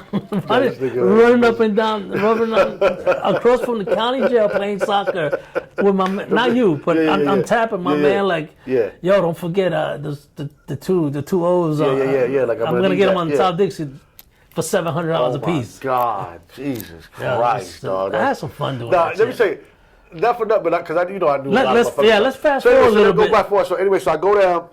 I'm in high school. I do all that shit, whatever, right? So now we move out of here and we move out west. My mom moves out west. We go out to Green Acres. We live out there by 10th Avenue. Fruity Acres. No, Green Acres. Oh, I'm sorry. Out there, Yeah, 10th Avenue. Fruity Acres is southern right here. Yeah, you're right. This is Green Acres over there on 10th Avenue out west, out there by Jog and shit. Yep. So this is where my life down here, and really my whole life kind of changed because I met this dude down here. His name was Aaron G, my boy. Yeah, good dude, G. Yo, and I'm trying to get him on. Yeah. I'm trying to get him up here, but he's in Miami right now, whatever. So anyway, how I say it, right? Because I meet this dude, right? So, and when I moved here, everybody wanted to be from New York. I don't care for who he was. People used to say, "Oh yeah, I'm from New York." I'm like, "Word? Where you used to live?" They were like, "Oh, I left there when I was like 2 years old." I was like, my man. You was born in New York, but you weren't raised in New York. You know what I'm saying? Like, but back then, that's what it was. It was, like, you want the New I York, came down here with the Eric B. and Rakim Paid in Full tape, right? The cassette tape, the cassette tape. I came down here with that album, right? And I'm coming down here, and I'm trying to let people hear it. And down here, they would let me hear that Luke, that Two Life Crew, throw that D. That was their first thing. Okay. Throw that D. I was like, what? I was like, yo, that's Planet Rock. I'm like, that's Planet Rock shit. Like, y'all wait, y'all still in the back. This is the new shit right here. So music used to take a while to get from there to here. So that's why I used to get the tape sent, from up there. I used to have my boy record them and send them to me. The Mr. Magic tapes and the Red Alert tapes. I used to get them sent to me every week. Friday, Saturday night with Chuck Chill Out. New York? Chuck Chill Out, you know what I'm saying? That's what. You were waiting for your tape. What? You had two. Listen, you had two. You had two going. You had a master, then you had a copy of that, and then you had the ones. And don't fuck around and fall asleep and again flip it over. Because you fall asleep now and you don't flip it again. You record it back on the same thing. So anyway, so I meet this dude, Aaron, right? And first, I thought he was from New York, straight up, right? Because the way, he had some swag with him, right? Yeah. So I'm thinking he's from New York, but so anyway, the first day we met, we start singing that Milk and Giz song, that Top Billin'. Yo. You know what I'm saying? Yeah. MC the mob, people call me Milk. That feeling at the party, I feel no guilt. So we started doing that, reciting that loud as hell in front of his mom's house. His mom's yelling at us like, "Shut up!" So I get with this dude. This dude, for me, like, I had never seen nobody like him as far as rapping. Like, this dude was like off the top of his head, like he gained so much like just me being around him, right? Because people like knew him and knew of him and knew like this dude was nasty on the mic, so they wouldn't. If there was people rapping and he showed up, they would stop and they would shut up because they wouldn't want to rap because he would want to get in, but he wasn't really like outlandish with it. He was just like, yo, let me get in there. Like, no, please, no, because he was so fucking good. And if he knew something about you, he would put that shit in the rhyme. Nigga, talk about your sneakers. Listen, you don't want to get him started. You know what I'm saying? The dude was really nice. And he was a little pussy getting nigga. He was getting pussy like a motherfucker. Even the scraps I was getting, I was like, yo, I don't give a fuck. This nigga right here is my man. So me and him, we linked up. We clicked up. So he was talking about, he was this dude, this guy named Bob. He knew his son Mike, and this guy Bob had some money. he was a record collector and he wanted to open a record label. He wanted to do some records. He wants to, you know what I'm saying? He wants to do this thing. So I'm like, all right, whatever. I'm like, I never in a million years that I think I'm not me. You know what I'm saying? Like, so it was Aaron. You know, he was going to be the rapper. There was other dude, Willie. There was this white dude, this white kid from Boca, little nerdy dude, looked nerdy as hell. His name was James Sheffer. Sheffer, yeah, he's German, and who goes by now today as Jim Johnson. He's the one who did "You Can Have Whatever You Like" for T.I. He did like "Lollipop" for Wayne. He's a Grammy winning, you know what I'm saying, producer and all that shit. You know what I'm saying? He came out of our camp. You know what I'm saying? That's Jimbo. That's Jimbo? Yeah, that's Jimbo. He goes by Jim Johnson. Jim Johnson is the one that he's under right now. He did all that. He did that. Good dude, man. Yeah, no. Yeah. Let me tell you. Even though love the race cars. Oh no, yeah, he raced Porsches. Yeah, he got Porsche. He got a big Yeah. Porsche team. Listen. So I met these guys, right? So Jimbo was going to be Aaron's Jimbo, DJ. yeah. It's going to be Aaron's DJ, and we called him Jealous J. That was his DJ name on this record label that we started called Cut It Up Def Records. So anyway, it's them. They're the ones. You know what I'm saying? Never in a million years was I supposed to rap or I was supposed to do a record. Never, ever. Because I you know what I'm saying? One day we're at Bob's house watching Yo MTV Raps, right? So I forgot what song came on. I'm rapping it lyric by lyric. I'm just. Not even, you know what I'm saying? Just doing my thing. Just doing my thing, yeah, because I'm a hip-hop head, so I know all the words and shit. I know all the shit. KRS One, Big Daddy Kane, all that shit. So I'm just sitting there reciting the words, just going through it, and I look over it, and I see Bob just looking at me, and I'm like, what the fuck are you looking at? He's like, oh, you're going to make a record. I'm like, this nigga that loves, I'm like, yo, Aaron, yo, he's like, you could do it. He's like, you could do it. You know, if you can do that, you could do it. Yeah. Aaron will write the lyrics. You'll just go ahead and recite them, and I'm like, next thing you know, I'm in the studio recording the record. Like, I'm just like, my mind is blown up. Like, I didn't even know what we're doing. The studio was in Boca? No. The studio was, matter of fact, the studio that we recorded that song, the first, so we started the record label, right? He wants to start this record label. Now, this dude is an encyclopedia when it comes to music. Look, man, 85% of the dudes, matter of fact, 90% of the dudes, they're getting their asses jerked in this business, in the music business. You know what I'm saying? Because it's a business. Yeah. You understand what I'm saying? And it's already formulated. These contracts that they have you sign and all this. Whenever you hear a thing called, oh, this is a standard music contract. Oh, that means your asshole's gonna be this big. Because they're gonna fuck you out of everything, because that's what a standard, that's what they do. You know what I'm saying? Because it was fixed up that way. The only one, or one of the ones that I've seen that had complete control, and still does have complete control of everything and anything that has to do with him, is Master P. It's Percy Miller. I worked for Percy Miller. I worked for Master P, No Limit, in 96. They said he's a very smart businessman. No. Let me tell you, he's a shrewd businessman. Let me tell you something. That's why he's blackballed in the business right now, right? Because let's say he goes to a meeting and he's in a meeting with a lot of these big executives and these big people, right? So they're talking about the stuff and what he, you know what I'm saying, and what they can do, what they can't do, whatever. And he leaves the room. When he leaves the room, the big executive's like, all right, yo, who owns the nigga? Who's behind him? Who do we talk to so we won't have to deal with him? And they're like, nah, it's him. No, wait. What do you mean it's him? No. He owns. If he says no, it's fucking no. He doesn't have to. Like, if he walks out this meeting and he says we're not going to do it, they're not going to do it. No. If he walks out the meeting, he says yes, we're going to do it. It's yes. He doesn't have to go and consult anyone. He owns every fucking thing, and that's why you're like, oh no, we can't fuck with him. We don't want to fuck with somebody like that has full control like that, and no one is over him. You know what I'm saying? Like, no one controls him. Like that. They were like, no. He had movies. He had No Limit movies. He had No Limit sports. He had that dude was like he. So anyway, I got taught the business end of it. Publishing, copyrights, trademarks, contract negotiations, royalties. What's the difference between the masters? A lot of people don't know about their masters. Like, everybody say, oh, he owns his master. I'd like to tell you, I tell people, what master? What do you mean he owns a master? What is a master? Do you know what a master is? Oh, isn't that the record? The record? So what's a record? What are you talking about? What is no? You have to understand that it's the master recording. It's the main recording of that particular song. Right. That means there is no other than that. Back in the day, they used to be reel-to-reels. They were on tape. Mm-hmm. So that tape, physical tape, used to come with you. And when you come to the studio, you bring the tape with you. Right. And you load it up. That's the only way this song was. Now when it went to digital, That's where the bootlegging and all that came from, because now it's easier. Because now if you upload, if I go right now and say, yo, check out the song, and I upload it, I put it into your computer, and we hear it on your computer, and I take my disc out, it's still in your system. I have to make sure you log out and completely wipe it off your thing. And even then, it's still on your hard drive. Yeah, it's still ways It's still ways to get it. So you still can go back in and get that music. You know what I'm saying? So it's like you got to, and a lot of people didn't understand that. They don't understand the business of it. You know what I'm saying? That's why they get jerked. There was this dude that, when they call standard music agreement, it's him. And it's and his name is, they just made this movie about him too, because it's Sopranos. You know the Sopranos, when they talk about the dude Hesh, the Jewish dude Hesh, that he's the music end of it. He's the Jewish guy. They're like, oh, we got to talk to Hesh about that. Yeah. That's this guy, and his name is Morris Levy. Morris Levy was a big record exec from the 50s, and I'm talking the 50s, dog, okay? That, let's say you record the record, right? You go in there, you sang the record, and when that record came out, underneath it, it said M. Levy, meaning that if he wrote it, he produced it, he did everything. He was getting all the credit for it. So let's say he gave you like $100 to go sing the song, and that's it. That's all you ever got for it. You're never getting anything ever again, because he owned all that shit. Like the catalog.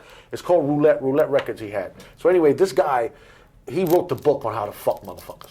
I mean, literally. And that's what people use. P. Diddy, all of them use that same system today, because what happens is that's how you get brought into business. Like let's say, P. Diddy got brought into business by Clive Davis. Mm-hmm. Clive Davis, he got so many people. Bro, because he comes from what? Comes from MCA. He used to be at MCA Records. And I don't know if you know about MCA Records. MCA Records is what Universal is now. But MCA Records back in the day, if you look at it, it was all mobbed up. It was all mobbed up. The Mafia has such a in there that they were like, yo, man, they were selling records. I think one of the things that, and some of these young kids that have those skills to be able to rap and say a story through music, and when they say, yo, I got a contract. Yeah, I know. It's crazy. Right? But they don't read those fine words, and they think. You think you're getting a $100,000 advance. Oh. Little do you know that you have $1 million of promotion that you got to pay. They're giving you that. They're giving you that 100,000 because they're like, okay, here's 100 because we're gonna make this million off your ass, and they're gonna break you in half. And that's what's called recoup. That's a main word in the business that you have to learn, and that's recoup, meaning that everything that record label is giving you, they're gonna have to recoup that back before you start earning any royalties on your records. 100%. Okay, that's why Michael Jackson. They said he's broke. No. Not broke. No. Well, all right. So if you have $100 million and now you only got $30 million, you're broke. You know what I'm saying? Motherfucker, you ain't broke, nigga. You got $30 million. So what? You had $100 million last week. Now you got 30. You're broke. The fuck out of here. You know that's broke to them. You know what I'm saying? But that nigga, look, what happened with him and Sony? He's the biggest He's the biggest artist in the world. Sony's the biggest music company in the world. What are you going to give that dude in order for him to re-sign to you? More of your company. They gave him more of the publishing, That's why he owned, Mike owned so much publishing. He owned all the Beatles shit, he owned all, and then when he started doing Chuck Berry, Little Richard, these are big artists from back in the day, the 50s and 60s that got raped for their music, meaning that this songs got played on music, on radio, on movies, and they got not even one penny for that because they didn't own the rights to it. So when Mike got the rights to that, Mike was giving it back to them. Mike was like, yo, here, Little Richard, here's your record back. Chuck Berry, here's your record back. So when these people found out he was doing that, they were like, yo, he can't, he's giving wealth. He's giving these people wealth now. Yeah. Now these people are back, you know what I'm saying? And so many people don't want to see that. But anyway, getting back to this dude, so he taught me all this shit, right? He taught me all this shit, we make the records. Now, do you remember what the area code was here? When you moved here, it was still that area code. It was 407. Oh, that's right. Yeah. You're right. The area code in Palm Beach was 407, which is the same area code as Orlando. Okay? Little New York. So we used to go down to Miami, right? And we would hand out our cards, our business cards, and hand out they would see 407 on it. They'd be like, where you guys from? Nigga, we're right up the street. We're in Palm Beach. We're right there, right past Broward is Boca. We're right there. You know what I'm saying? They're like, oh, we thought y'all was from up there, Orlando or something. It's like, so when I say we used to have to fight down in Miami to gain notoriety for Palm Beach because Palm Beach was unheard of. This was the booties to them up here. It was all Dade and Broward, and really more Dade. then Broward. You know what I'm saying? But Broward, still because it was right there. So they, it was all down there. So we used to go down there, Power 96 with Lazaro Mendez, who's my boy. 96. Laz is my man. That dude there is my, he's my brother from another. I love that dude. He never fronts on me ever. That's what's up. DJ Laz. DJ Laz, now Power that the pimp with the limp, boy. That dude, he was the first one to play our record, like. Because all the Preston plant and everything was in Miami, so we used to have to go to Miami every day to go down there and handle business. So we're finally going to get the first record of the company, right? So me and Bob, the owner, drive to Miami Tape. Miami Tape, ladies and gentlemen, which was the pressing plant down in Miami that pressed up all the records. They pressed up every record, even all the Spanish records, because there was a big Caribbean thing down there. So they pressed up all that, all kinds of stuff down there. Miguel, I think that dude's name was Miguel down there. Anyway, so we go down there, we pick up the record. Now we go down in the van. The van is like this when we go down there, but it's like this when we come back because we got about 1,000 records, vinyl, regular physical records. Now no CDs and shit. It's talking about vinyl in the back. So we're driving up 95. Back in the day. This is are we in the 90s? No. We're still 80. This is 80. This is 89. This is because we released Cut It Up Duff. Cut It Up Duff was the first record that got released on there, so this was like 88, matter of fact. 88, 80, no, this was 89. No, this was 89. 89, because I graduated already, so it was the summer of 89, right? That summer coming up. So, I don't know if you remember, but back in the day, down there in Broward, over on Dania, off of Griffin, where they have the Dave & Buster's is there now. Oh, yeah. But they had a roller coaster there. That used to be Atlantis, the Water Kingdom. That used to be a water park that was there. Before Hurricane Andrew destroyed it. That's why they did rebuild it again. But that's where it was a major water, like rapids. Yeah. Down there, right? So now, Power 96 used to broadcast live there every Friday. Every Friday night during the summer, they would broadcast live there. They would have big parties there. So we're coming back up 95 with all the records in the back. So we're listening to Power 96 on the radio, and I hear that Laz is there, DJing at the place. So I'm like, yo, let's stop there. And Bob was like, for what? Like, so we could get the record played on the radio, you know what I'm saying? We'll go. Bob's like, no, we'll wait till Monday, we'll go down, we'll talk to the program director. I'm like, listen, Bob, listen. If you don't want it, that's fine. Just pull over there, give me a couple of records out the back, and just go. I'll get back up to Palm Beach. I'm getting this record I'm gonna get this record played tonight tonight. Yeah. He's like, oh, Johnny, he's like, all right, hurry up. So we pull up. I go out the back, open the box, take out like four copies, right? And I go with them under my arm. So like, I don't know, I have this thing that there's no velvet rope, the velvet ropes that you gotta get into the club. There's no velvet rope, there's no nut that I can't get in. Gotcha. Straight up, like, I don't know, maybe I exhume this. That's the hustle. I exhume this like confidence and shit that when I roll up, like motherfuckers looking at me like, yo, what's up? Like, oh, okay, you good? Like, here, go ahead. And I'm like it's a Jedi mind trick. I'm like, yeah, it's me. They open this up, like, you know what I'm saying? What's up, man? Like, people be like, yo, how did you get in here? Like, it's crazy. So anyway, I go up to the thing and I see the state trooper standing there, right? So I'm like, excuse me, sir. Like he was working like he's like off duty. You know how you can hire off duty cops to be there and shit. Yep. So he was off duty. He was working there. He's in the front. I see him standing right there. So I come up to him real authoritative. Excuse me, sir. Can I have a word for you? And he comes in. Hey, what's going on? I say, listen, I'm such and such from this company right here. And it's imperative that I get to that stage right now and bring these records to this DJ because he's waiting for them right now. We just came from the. He said, oh, hold on 1 second. He goes on the way, nigga. I got a escort. They like the Red Sea, and I'm going straight to the stage where he's at, where Laz is at. I get there, he sees me. I'm like, what's up, man? What's up? Like, yo, we just came from the pressing plant. Like, no one fresh off the press. Yeah, no one has this. Like, nobody has this. Like, you're the, you know what I'm saying? Like, you're the chosen. Yep. So he said, oh man, good looking out. He's like, hold up, because he had to throw another record on. So he told me, hold up. He throws another record on. So he's like, all right, bet, cool. I was like, all right. So I see him take the records and put them down. Right? And then go back to mixing whatever, right? So I'm standing there like, you're like, I'm like, no. I'm standing there like, no. He's looking at me, he's like, what's up? I'm like, yo. I'm like, Laz, not for nothing. Let me get the records back. And he's like, Papa, what's up? I was like, no, bro. Did you not just understand me? I said I just came from the record plant right now. We just got these off the press right now. You could either be the first or one of the many that's going to play it. But you know what I'm saying? Like, you choose right now. He's like, damn, bro, all right, hold on a minute. So he takes the record, he puts it on, so he's listening to it, he's queuing it up, he's listening to it. He's like, oh, shit, all right. He's like, bam, and he throws it right on there. And I'm like, okay, my job's done. That's what, now Bob's in the truck. He's listening to it in the car. You know what I'm saying? So as soon as I get back to the truck, I'm like, all right, let's go. He's like, what? He's like, what the hell? I said, Bob, I told you. I told you I'm gonna get this record played. You know what I'm saying? And that was Jealous J's. That was Jimbo's record. The song was called. Jimbo produced it. Jimbo produced it. He DJ'd on it. You guys. He DJ'd on it. No, not me. Aaron. Willie. This dude Willie, who was MC Gemini. He had a pen game. Gotcha. Aaron was the one off the top of the head. He didn't write nothing down. Willie had a whole composition book of songs he wrote. So on that record was Willie? MC Gemini and Jealous J. But it was, what the record really was, it was the introduction to, the record label was called Cut It Up Def. Cut It Up Def meaning Cut It Up Def, meaning the DJ. It's predominantly focused on the DJ. So DJ Jealous J, like I tell you, I made money. You look at this white boy, you look at him, like now he's got a beard and shit, so he looks a little different, looks a little rough. But back in the day, you look at it, you're like, yo, who's this Poindexter? I don't see who's this Howie Doody Poindexter ass kid? And I'm over there talking shit like, yo, who's your best DJ? My boy right there, you see that white boy right there? He'll take all you out. And I got money.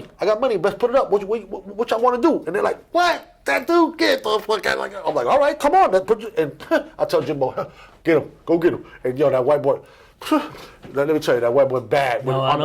Listen, on the cut, like I never see, like he would break the switches on the machines and shit. He was so fast. He would get up. That's why I knew he was gonna be a good producer. I seen that man. We go out at night, whatever club. We come home, and he lived in this one little apartment in Boca and shit. So we used to crash there sometimes. So we crashing in there, and that dude, I seen him wake up before he even brushed his teeth. Before he even we back in the day. And any producer would know the SP1200. First, it was the SP12, right? It was the 12 only had no sampling. It had no sampling time. It just came with little discs of sounds and shit, whatever. And then the SP1200 gave you, I think it gave you like 6 seconds of sampling time or something like that. That you could sample something from a record and put it in there, loop it, and then and do shit like that. So we got those drum machines, right? So I remember when we got it, Jimbo. Jimbo and Bob was like, no, I don't want the drum machine there because the drum machine back there cost like $3,000, like $4,000. That's a lot of money back there. Yeah. So he was like, no, I don't want the thing there because y'all gonna lose it. Like, fuck that, Bob, leave it there. So anyway, I seen this man get up before he brushed his teeth and make a beat because he had it in his head. Because he would have it in his head. You know what I mean? And that's something, bro. I used to hate it because he would sit there with like let's say a hi hat, like and he'd be like, do you hear that? And I'm like, bro, change the sound, because that shit is bothering me. Like, you're just hearing the sound over and over again. It's like, it takes a special motherfucker. So anyway, so he was doing it. Bam, we get the record out. We could do it. I make my record, Get Up. My first record called Get Up by MC Johnsky. Like, you don't understand, yo. Yo, like, can we find that on YouTube? Oh yeah, no, that's what I'm saying. You can play it. You can play it. I'll give you permission to play it, man. It's on there. You can put it. You put anybody that's out there listening. You go in there. You put JONSKI and you put Get Up, and it'll pop up. It's a red record label. It's called. You'll see Cut It Up Def on it, because that's. Can you pull it up real quick? Of course, hell yeah. As we're talking. Oh, yeah. Right now, yeah. Oh, yeah. Even though, let me tell you something right now. It took me a long time to be proud of this. Because I used to hate this shit. Like, I was really anti this music because it wasn't progressive. Like, it was just a regional type of music. It was only I couldn't take this to New York. Like, I couldn't go back to New York and say, yo, hear this new record of mine. Because it had that Miami. Because it was whack, yeah, because it was this Miami sound. And the Miami sound was like, it was like Planet Rock. And we had already moved on from Planet Rock in New York. So if I wasn't spitting no real lyrics, niggas were like, what the hell are you listening to? What is that?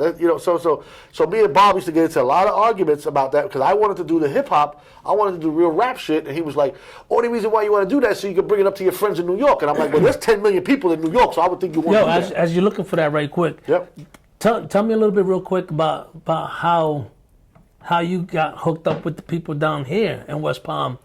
You know, when I used to see you. Oh, that's the downtown. Yeah, and trying to make music, Well, see, that's all a part of being here, and also going to school where I went to school at. People that you have met from. I knew from back then prior. Like, I knew, like, there was this dude named Dank from Sixth and Sapadilla. Matter of fact, their company was called Sixth and Sap. Okay. You know what I'm saying? This dude Dank down there, he had a store over here, the flea market over here, whatever. On 45th? Yeah, the flea market 45th. Yep. He had a booth over there with some music. So he would do, and I knew them. Like, you know what I'm saying? Like, anything that had to do with music in Palm Beach, as far as Palm Beach is concerned, I was down with it because I was one of the ones that put Palm Beach on the map as far as down in Miami and bringing music down there. Now, I remember one of the biggest things out of Palm Beach, as far as that, it was called Splack Pack. This crew named Splack Pack, and they had this song called Shake That Ass, Bitch, and Let Me See What You Got. You know what I'm saying? And they had another one called Screw Up the Grind. Now those boys are from Palm Beach right here. Yeah. You know what I'm saying? They got signed to Cut It Up Def. I managed them for a little bit. You know what I'm saying? With Head, this kid named Head, he was from downtown. He used to serve down there on 7th. We used to have to go get him. Like, come on, we got a show, get off the block. Like, let's go. You know what I'm saying? And Bro, it was all about funny that. thing for you, while Johnny's looking for that, being I work for West Palm, we used to see, right? We used to see each other a lot. Like, I don't You really know. want to tell him? You really want to tell this man? Let me tell you something. By him being, because he wasn't related to me even by marriage. I married his cousin. You know what I'm saying? So as far as we was cousins.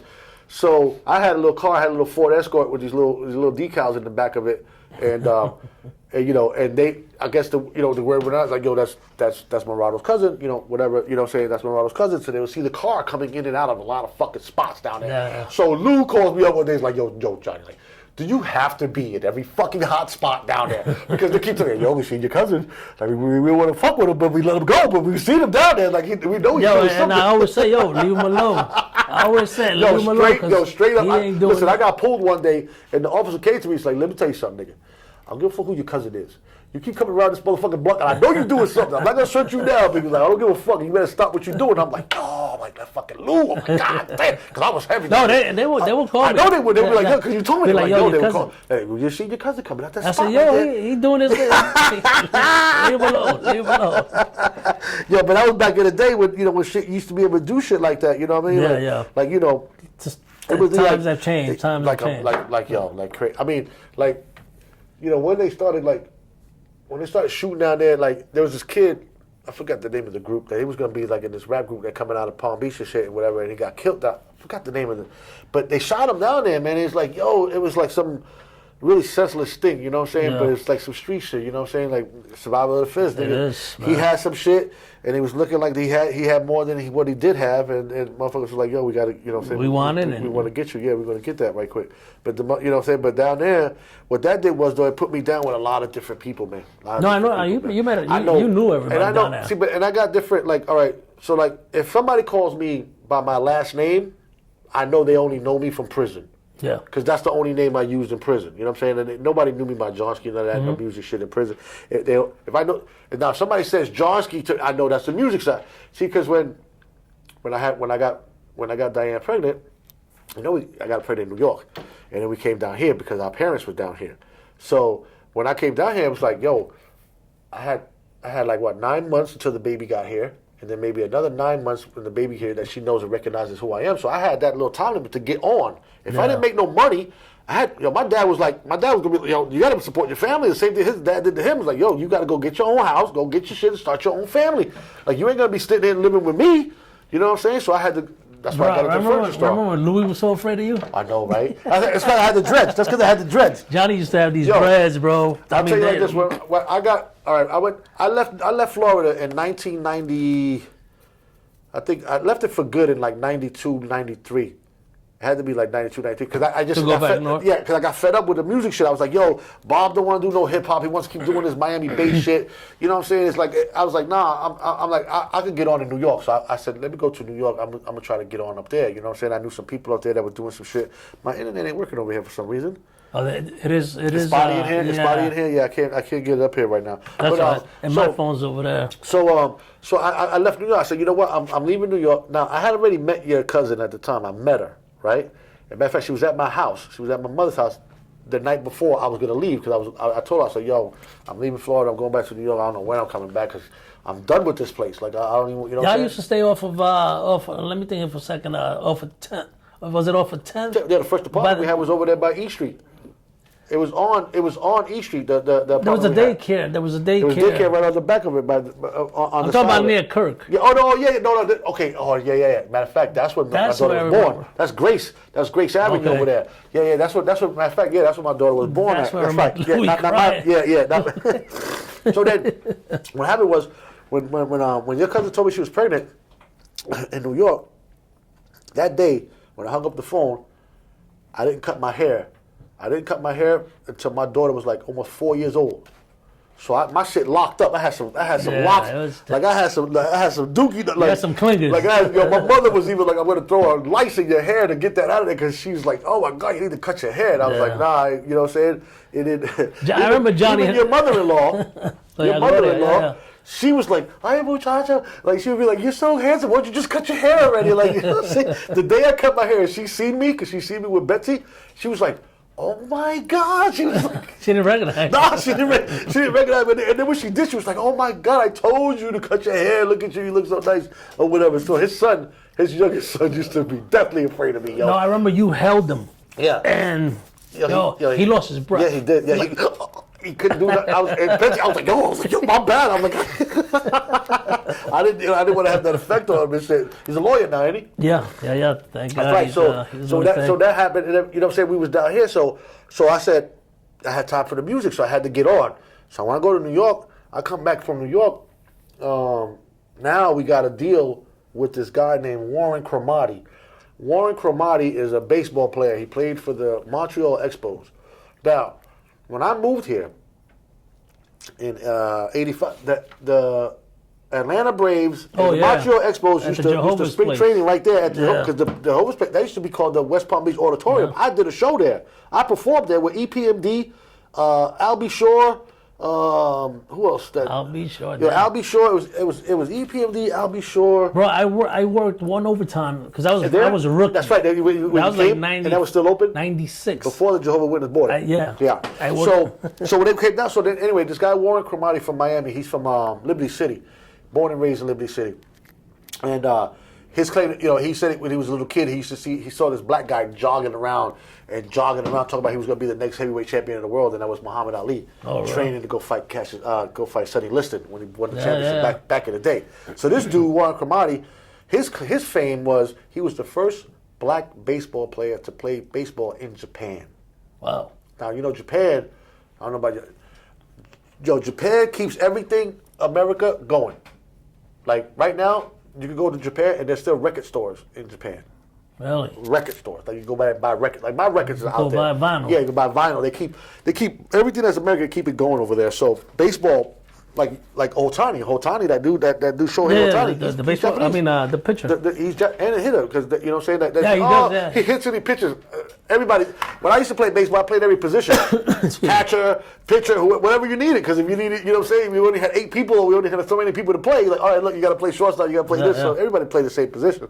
So anyway, he went out there, and he had a rough time of it. Right when he first got out there, because the Japanese people, they actually are racist as fuck. Like Japanese people, like they really. You think that's still today? Oh, Japanese people don't like nobody but Japanese. Like they think they're the superior. I'm going over there in August, they think they're the superior of everything. Like they hate Chinese. They hate. You know what I'm saying? Like for real. They even hate certain Japanese that when they talk Japanese, if you don't talk it proper, they'll even get down on you. Like how Spain is. Like Spain is with all the Spanish people. Spain, from Spain, and they're the original. Whatever. Right. You know what I'm saying? They look down at all of us. Oh, yeah. Puerto Ricans, Dominicans, Mexicans. If you're not from Spain, you ain't, for them, you're not You don't have that list. Yeah. It's a sure. Like, get the fuck out of here. You know what I'm saying? I hate that shit. I never, let me tell you, South America, because in New York, it's only Puerto Ricans. Only Puerto Ricans. So if you're Spanish in New York, the first thing you're going to say, oh, what are you, Puerto Rican? You know what I'm saying? Yeah. The darkest skin is Dominican. Yes. Oh, no, you Puerto Rican or Dominican? Here, come down here, you speak Spanish. What are you, Cuban? Cuban. Fuck, like, you know what I'm saying? It's like, what the fuck? Bro, you know what's funny is that when I talk to people in Spanish, they're like, what part of Puerto Rico are you from? So, Because, we pick up the dialect. Yeah, exactly. all my friends are Puerto Rican. I speak Spanish, they automatically think I'm Cuban. Because I didn't speak Spanish that much until I moved here with that dude, Thomas. Yeah. He didn't speak no English. So we made a deal. I was like, yo, you teach me the proper way to speak Spanish, and I'll teach you how to speak English. Because all he knew was the curse words in English. Motherfucker, where my money? Shit like that. That's all he knew. Yo, Jay, for the sake of time, let's fast forward a little bit. Okay, yeah.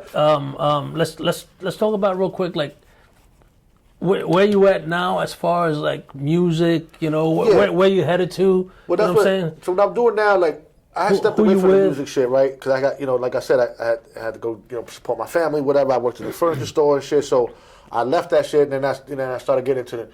I started promoting. What I did was I had the club, so I started doing shows. I started promoting.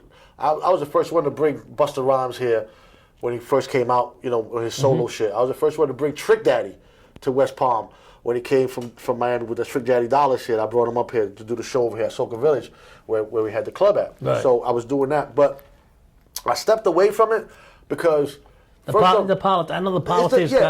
we were gonna do his deal with that dude Warren Cromartie for the baseball thing, right?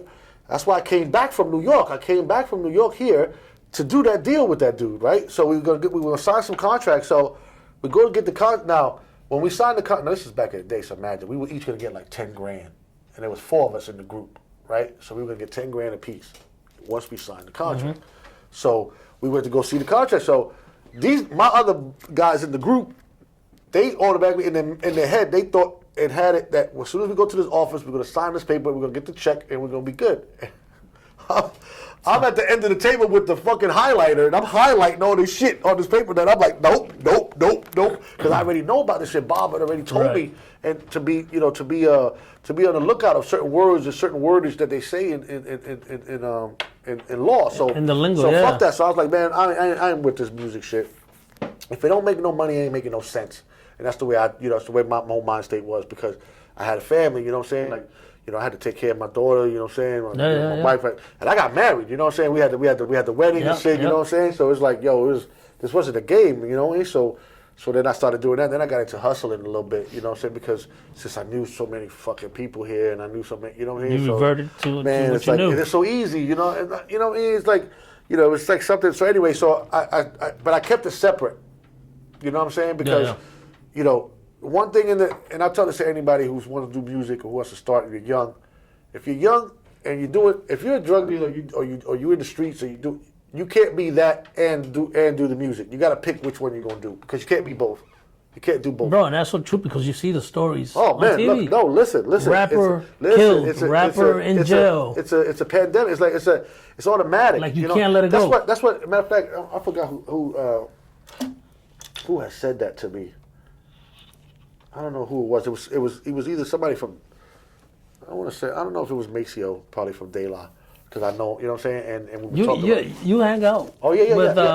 What's his name? Yeah, with from Tribe Called Quest. That's what I was thinking. From Jerobi White. Yeah, Jerobi White, that's my man right I think the last time I saw you was it was with him. Down at Rocco's. At Rocco's Taco's birthday party over there in Boca. Yeah. Yep.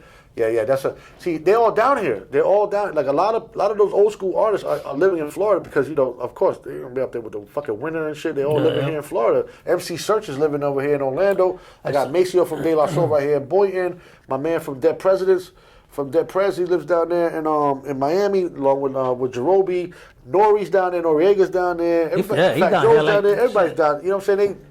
They making this like their second. Well, Joe had to leave because Joe had to leave New York because Joe was like, people coming home from prison talking about, yo, Joe, I'm here. Like, well, who we killing? Like, he's like, I don't want none of that around me, because that's, again, you got to pick and choose what you want to do, because what you do on the street will come back and bite you on the ass. You know what I'm saying? I don't care if that's your boy, that's your brother, but if your brother, look, Nas and his brother Jungle, they used to clash because Jungle was a street nigga. Nas is, you know what I'm saying? So Nas was trying to take him into that world, and Joe was like, man, fuck that, man. These whack ass, fake ass people over here. You know what I'm saying?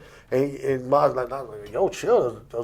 They the gatekeepers. I gotta get, you know what I'm saying? I gotta get the keys from them to open the door. You know what I'm saying? So it's just a mentality switch. So, so right now, because all right, look, when I went to prison and I'm sitting there, this is my second time. I'm in North Carolina, right? I'm sitting there and watching fucking BET. And Lollipop, the song Lollipop comes on, right? Lil Wayne. Oh, I gotta hit you hard. Nigga, I'm sitting there watching it, and I happen to look up and I see Jimbo's face. I'm like, what the? I'm like, nobody touching this TV, because I know that video's coming back on. So I'm like, no, I gotta see this again. I thought I see the ghost. You know what I'm saying? Come back on, I see him. I was like, oh shit. So in my mind, I see him in a video with Lil Wayne and them. And this Cash Money's already cash. They're already. They're already to the pinnacle. And I'll tell you something about them that I met them way before, like at a conference. I didn't even know who they were. You know what I'm saying? Because you say New Orleans, you thought Master P. Oh, somebody from New Orleans. Oh, what's that? No Limit. And then it was like Cash Money. Who's that? I didn't know who they were. You know what I'm saying? Until then when it came out with that Hoff or Juvenile, and they blew up. But anyway, so I'm looking. I'm like, oh shit. I'm like, if Jimbo's in that means my niggas are there with him. Goni's there, my nigga Aaron's there, Chris, this dude Chris named Jock D, he was the other DJ that I brought in. Were they there? No, they weren't with him. And when I got out, I came home, I get with Goni, I call Aaron, I'm like, yo, Aaron, what's up, man? Like, what's going on? What's up with Jimbo? What's up? And he was like, that nigga. I'm like, what you mean it's frontin'? What you mean, like, he don't know you now? Yeah, like what he's doing that, and so there's two sides to the story, and then there's the truth. Right. Remember that.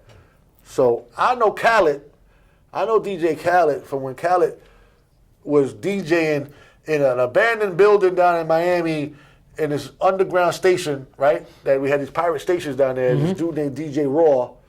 Y'all niggas know I'm talking the truth. Y'all, you know what I'm saying? Y'all gonna be like, oh shit, nigga, no, this nigga Raw is Cuban nigga down here from Miami. Yo, nigga had, fuck, he had diamond shits on top of the bottom. Nigga was like, yo, he had stupid money. You know what I'm saying? He was clicked up down there heavy. Yeah. And so he had the station. So Khaled used to be in there, you know what I'm saying, playing all the hip. That's why 99 Jams snatched them, because they were looking at the ratings. They were like, yo, why during this time and this time the ratings are slipping? And that's because he was on this underground station, and that's why they called the FCC on them to try to find the. Anyway, so it was crazy. So, so I see the boys. So I'm like, okay, we're gonna go down there and do this. So we go. So when I see Khaled and shit, and I forgot what I was saying. No, Jimbo. Okay, yeah. So all right. So I see him. So I'm like, okay, I go down. What you mean he's fronting on us? He ain't giving no handout. He ain't trying to put y'all on. All right, don't worry about it. He made a song. Jimbo did the song. With Pitbull, he's the one that got Pitbull out there. You know what I'm saying? He did that damn it man, that damn it. It was when I met Pitt wanted to be the best rapper in Miami as far as like spitting lyrics, spitting bars. I remember when he was coming out in the Pitt underground. Pitt had the fucking cornrows. He was in the mix of that shit. But go back. So then I go there. So I said, okay, Khaled's birthday is in November. Right, so he throws a big party every year in Miami at Club Mansion, wherever the hell is that. He throws a big party, and he has a lot of people. That club's still there, Mansion? Mansion's still there, yeah. Where? Mansion, you know what Mansion used to be? Mansion used to be Deco's. Mansion's address really used to be 1235, because that's the address. Mansion's address is 1235 Washington Avenue. It used to be called Club 1235. Then they changed it to Deco's, and then they changed it to when Prince owned it. Because Prince owned that shit at one time, too. Had some purple shit up there, whatever. Anyway, so he had it at Mansion. So I say, okay, I'm going down there. I'm going to see him. So I know Jimbo's going to be there. So I go down there. I get with Khaled's wife, beautiful woman. Her name's Nicole. You know what I'm saying? So, because Khaled's all over the place that day. You ain't going to, you know, if you grab him, he's like, you know what I'm saying? So I see Nicole. I say, hey, Nicole, oh my God, how you doing? I said, listen, I'm trying to get in. I know y'all busy with that. She's like, hey, hold on one second. So she starts putting bands on my hand. Like every band is allowing me to get into a certain area of the club, right? You know what I'm saying? So I got all the bands, even on stage. So I know Terror Squad, that nigga Macho and them niggas, right? So they got this certain section locked down. Terror Squad does. So I see them there. So I go up that way to go see, go holler at them. So I'm like, yo, what's up with y'all niggas? I look back to the stage and I see Jimbo on the stage. Oh, y'all niggas, I gotta get out of here. I gotta go down here. So I run, get down there to the stage. I'm standing next to Jimbo, standing right next to him. He don't recognize me, right? He don't recognize you, or he don't acknowledge you? No, he don't recognize me. He does, because it's been Jimbo left Cut It Up Def Records. He was the first one to leave Cut It Up Def and go do his own thing. You know what I'm saying? So we had separated a long time. So the Johnsky he knew. I didn't look the same. I just came out of prison. I was a little thicker. I was a little bit, you know what I'm saying, a little wider and shit. You know what I mean? At what point does he recognize you? So when I stand next to him, I look at him and say, yo, what's up, Jimbo? So when he looks at me, he's like, oh, shit. Johnsky, what's up? This and that. I'm like, man, what's up with you, man? I'm like, what's going on, man? He's like, what? I'm like, what? I'm like, I don't see nobody around. Like, what's up, man? Like, what? He's like, oh, hold on a second. So, because in fact, they were getting ready to perform Born and Raised in the County of Dade on stage. So it was Pitbull, Rick Ross, Trick Daddy, right? That Born and Raised in the County of Dade. Okay, I know Trick, remember I brought Trick up here a long time ago. So I know this dude named Corey, this new his name is Corey, that's being in the camp. So I see Corey, Corey, what's up, man? Oh shit, what's up, Chico? What you do? I felt this aura when Trick came in, and I was like, oh shit, there's beef in this motherfucker. This nigga's beefing with somebody because he wasn't friendly to nobody. Jimbo. No. Trick Daddy. When Trick Daddy people come in, I'm like, because he's from Ghouls, and these niggas is deep, and I'm like, yo, what the fuck's going on here? So I tell Jim, I was like, yo, what's up, man? What's going on with this shit? So he's like, yo, he ain't tell you? Like, Goldie ain't tell you? I'm like, tell me what? He's like, ask him to give you the CD that I gave him. I'm like, you gave him a CD? He's like, yo, I gave him a CD with nothing but beats on it, right? And he's never come back to me with nothing, recorded, nothing. Now, you know what I'm saying? So I'm like, I go, let me hear the CD. Where the fuck the CD this nigga give you? So I get the CD. When I get the CD, I put it in there. Already, there's 3 songs on the CD that were only beats that have already been done into songs, and one of them, Kelly Rowland and Trina. Why did he give you a CD with music that's already out there? No. There's some beats that weren't out there. He gave it to Aaron for him to do. Since Aaron took his time and didn't do shit, somebody else. Other people started listening to the beats and started, I'll make Kelly Rowland and Trina. So he gave the CD to same CD to so he would get to 50 other people. These are my beats.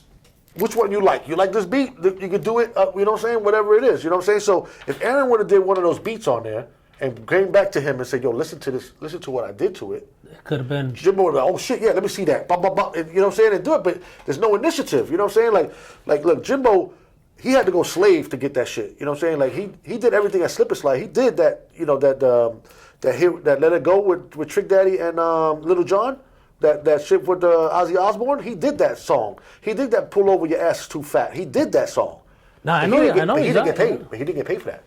I know Slip he's done a lot of stuff. Slip and Slide jerked him for that, but that's how you learn the business. You get jerked. So he's like, look, I ain't no handouts. He's like, no handouts. No, like when he seen me that day, he's like, look, Johnny, straight up and down. If you want to come work for me, you want to come down here, you come down here, but you're gonna work for me. I'm the product. I'm the one. You got to get me. Right. You got, and I have people that have already been in the camp. So I can't bring you out of nowhere and expect you to be an executive. No. Right to the top, you got to work your way. You got to show me what you got. Show me what you could do. Show me what it is, and then you know what I mean. So if I wanted to put the work in, I would have did that. You know what I'm saying? But my whole mentality about it is that I already knew I'm not going to be an artist. I'm not rapping. I'm not. I'm on the back. I'm on the back. Yeah, I want to promote. Yeah, I want to do promoting. I want to do, you know what I'm saying, whatever management, whatever it is on the back end. But I'm not doing none of this other stuff. So I told Jimbo, all right, cool, no doubt, it's all good. You know what I'm saying? Thank you, but no thank you. You know, feel me? That's why he'll take my call today. Because I don't bother him. I don't, I don't just call him and say, hey, what's up? What are you doing? Like, what the fuck you mean? You know what I'm saying? Like, it's a waste of time. You feel what I'm saying? So then what I try to do is like, in this thing right here, like, you got to take care of opportunities. You know what I'm saying? And you got to jump on them. So it's like, for me, like, look already, we're already over 2 hours into this shit. We might have to do part 2. No, seriously, that's how it's got to be. Because like a lot of times when you get on this, it's like there's so much information and there's so much stuff that you could do. You know what I'm saying? Like. That's one thing in the business I learned. The business is the business, man. It's like that shit. It's like, it's not personal. It's business. It is. Straight up. I mean, if it's not my fault that you took that piece of paper and you didn't take it to somebody to let them read it and let them tell you what's in that and then sign it. No, you just went on ahead and took my word for it and signed it. Missed opportunities. Like you can't. You know what I'm saying? You can't do that. You got to know what you're doing. And it's like, And for me, I like to do something all the way. So like that's why my music, I'm very passionate about that shit. And it's like I don't like to disturb it unless I'm gonna go full phone in it. Yeah. My man Aaron every day calls me every day. It's like, nigga, are you ready to do it? Like what are we doing? But I try to tell him like, I'm not moving if we ain't making no money. Like you know what I'm saying? Like I you know what I'm saying? Like I can't. Bro, I spoke to him yesterday. I spoke to him day before yesterday, and I was like, I should have had both you guys at the same time. I wanted him to come up. It would have been crazy. We would have gone 3 hours. Yeah, we would have been 3 hours. With the stories that we're doing, especially him, because I'll tell you, everything I've ever done or will do in the music business is because of him. Like straight up. Great dude, man. Like straight up. I you know what I'm saying? Like, I had no inclination, I had no aspirations to be in music. I had none of that shit, to know any of that until I met this dude and he took me around these other people and I started learning this shit and started wanting to be a part of it.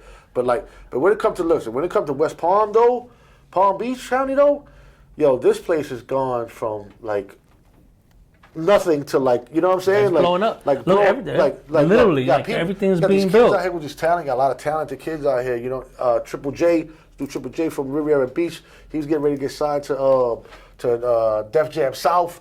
That shit all blew up. Whatever. There's a lot of artists in Palm Beach. Pretty Ricky from here. Yeah. They're from Belgrade. Yep. Pretty Ricky with their father Blue, man. Not only athletic, but musicians, artists. Yo, I never knew about the football until that. You know what I'm saying? Like Fred Taylor and them from Belgrade and Antoine Bolden and them out there from Pahokee. Like, listen. There's a lot of names. I can't name them, but there's a lot of people that come from Palm Beach. The girl that's in the Olympics right now, Gabby Thomas. She's in track and field. She's Oh, wow. Loxahatchee. People's out here in Loxahatchee. Yeah. Yeah, man, this shit is crazy out here, man. Yo, Jay, we're going on 2 hours, man. We got to get this down, Yeah. man. We got to do it again. We got to keep these people I really appreciate informed. it. I got to, I'm going to come out with a new one. I'm going to start my podcast up, too, like I told you. We're going to get down. I need to Bro, set tell up me this. if somebody's trying to get a hold of you to ask you wanna- a question, yeah, holler at me. I got my to Twitter. need some direction, you know what I'm saying? Yeah. Anything. Hit me up on my Twitter. My Twitter, you know what I'm saying? Hashtag Ixnoj. It's hashtag IKSNOJ at Twitter. And that's John Ski spelled backwards. That's what that is. And, you know, I mean, I got Facebook and all that stuff, but I don't really be, you know, I don't really be on that stuff. Twitter's Twitter's the one place that, to hit Twitter's you the one I up. check up on everything. Because really, I just use Twitter to check up on some of my friends because they're all around the world. Yeah, so yeah, you I just can look up, see, oh, this yeah. nigga's in Holland. Oh, he's over here. Oh, Yeah. he's over here. You know what I'm saying? Shit like that. Because I'm not, now that I'm going to start doing this stuff, I'm going to start being a little bit more out there. What's Johnny's next move? To get this podcast off, man. Like, Okay. for real. Like, we were talking about it before, but now seeing your setup and everything and doing this, like, yeah, I'm going to start, like, and I want to do, like, different topics. I want to just, you know, spread this knowledge that I got, you know, Yeah. not only in the music, but life in general, and also tell my dad's story, because Oh. Pops, I said, I got a we didn't movie. even touch. Nah, we didn't I even got a touch. movie with that dude. That dude. That man, is a he's book. A book at minimum. Like for real, because it's like. Poncho got so he's supposed to be. man. He's supposed to be dead a long time ago. Like, you know what I'm saying? Like, for real. That's why I said that, you know, my mom, I squandered because I thought I would have way more time with my mom than I did with my dad. Because, you know what I'm saying? And it Bro, was I'm like- telling it you was the other guys way would around and love shit. to meet his dad, man, Yeah, because man, it's just such a, you know, sometimes when you meet a make 'em like person, that. They'll make 'em you know, like they be like, yeah, hey, nice to meet you, whatever. But this dude, like, passionately will tell you Yo, the story. Straight up. And He might throw a little fib in there, Yeah, a but little fib in there just to make it, you know, go. But that's just like a single. Sasson, like Sasson, you know? exactly. But he won't forget. But for the He most loves you, part, he loves you, bro, yeah, for oh real. yeah, bro. Listen to me, that man has never, I mean, always shown me nothing but He'll love give you a shirt off his back, from bro. day one. And that's that a I met. fault. You know what? And that's something I picked up from him because, you know, I should have said it was a Genuine. fault. But it's something that he does no matter what. You know what I'm saying? Like, that's why I'm like, some of the things in prison, like, you know, because in prison, you go in prison, there's two type of people in prison. There's inmates and there's convicts. Right. You know what I'm saying? An inmate is an inmate. He just there doing whatever. He got a convict. Got rules. They walk by a certain. They walk by a code. They, you know what I'm saying? And they recognize. They see shit. You know what I'm saying? So me, look, man, I can't sit here and eat something and not offer you anything. Right. Before I even eat it, I'm like, yo, Lou, yo, here, get this. You know what I'm saying? And even if you say no, I'm like, yo, here, man, take that wing or take this, eat this. I can't sit here and eat anything without offering it to you or anyone that's in the room. Anyone, even if I know you or I don't know you. Yeah. Because that's how my father was. So in prison, if I'm in the dorm with you and I know you don't get no money, you ain't get no money, you got no soup, we already ate dinner, supposed to be at 4:30 in the afternoon. That's it. You ain't gonna eat nothing else till 6 in the morning. Yeah. You know what I'm saying? I'll come to you, bro. I'll make something, I'll come up and I'll say, yo, here, take that. And you're looking at me like you're crazy. I'm like, yo, here, take that, bro. Here, eat that. Don't worry about it. And this old school convict is over there looking at me, you know, acknowledging that. And he's like, yo, bro, you're the fucking, yo, you Yeah, real you're nigga, real, you're yeah. a real motherfucker, man. Because I want nothing in return. I'm just doing it over GP, man, because that's just the way I am. It's just, I just can't see that. I can't see how people, if I'm down with you 100% and I'm sitting here stuffing my face and not even offering you anything, then I'm not really down with you, man. You understand what I'm saying? That's just the way it is, man. Yo, Jay, listen to me. I know you're a plethora of knowledge, bro. word up, Your word up. family, You you gotta do know, this I again, love your family. You know that. Yo, y'all, matter of fact, if y'all want to do this again, y'all hit them up. Yeah, hit me up. and Put some bring- comments in bring there them back on, and bring them say, back yo. on, and we could get more, and we'll have a more topic. Like, More we'll stay on- in-depth we'll stay on task. conversation. We'll stay on task. I'll keep it all like, get no background and then just keep it moving. You know what I'm saying? To let Yeah, them we know go deeper. Because I tell you, Yo, what's up with that crow, man? I keep yo, seeing that's that. my man right there. That's my man right there. He follows me It better around. be good luck. It's like, no, it is. You know what I'm saying? It's that Game of Thrones shit, yo. You got a message for me right now. But Jay, thank you so much. thank I you, know man. I man. hate rushing No, it's the fine. I know ending. time constraints and stuff have to be done, but like I said, we're going to see if it's a part 2. If y'all want a part 2, y'all hit them up. Yo, if you want to see what's next. Yeah, what's next, definitely. Because there's a lot of stuff. There's a lot of stuff coming up, man. Yo, hit me up again. Leave some comments, cause I love constructive criticism. That's the only way I learn. That's the only way I can get better at what I'm doing here. Again, I thank everybody that has given me the opportunity to do this. You know, I've been blessed to have this equipment, this venue. No, word up. You know what I'm It's saying? beautiful. So now it's about letting people like Johnny come on, tell stories, impactful stories, traumatic stories. platform. You know what I'm saying? It's a platform for you to tell your story that it may help somebody else. It may help guide somebody else. So thank you this is episode 19.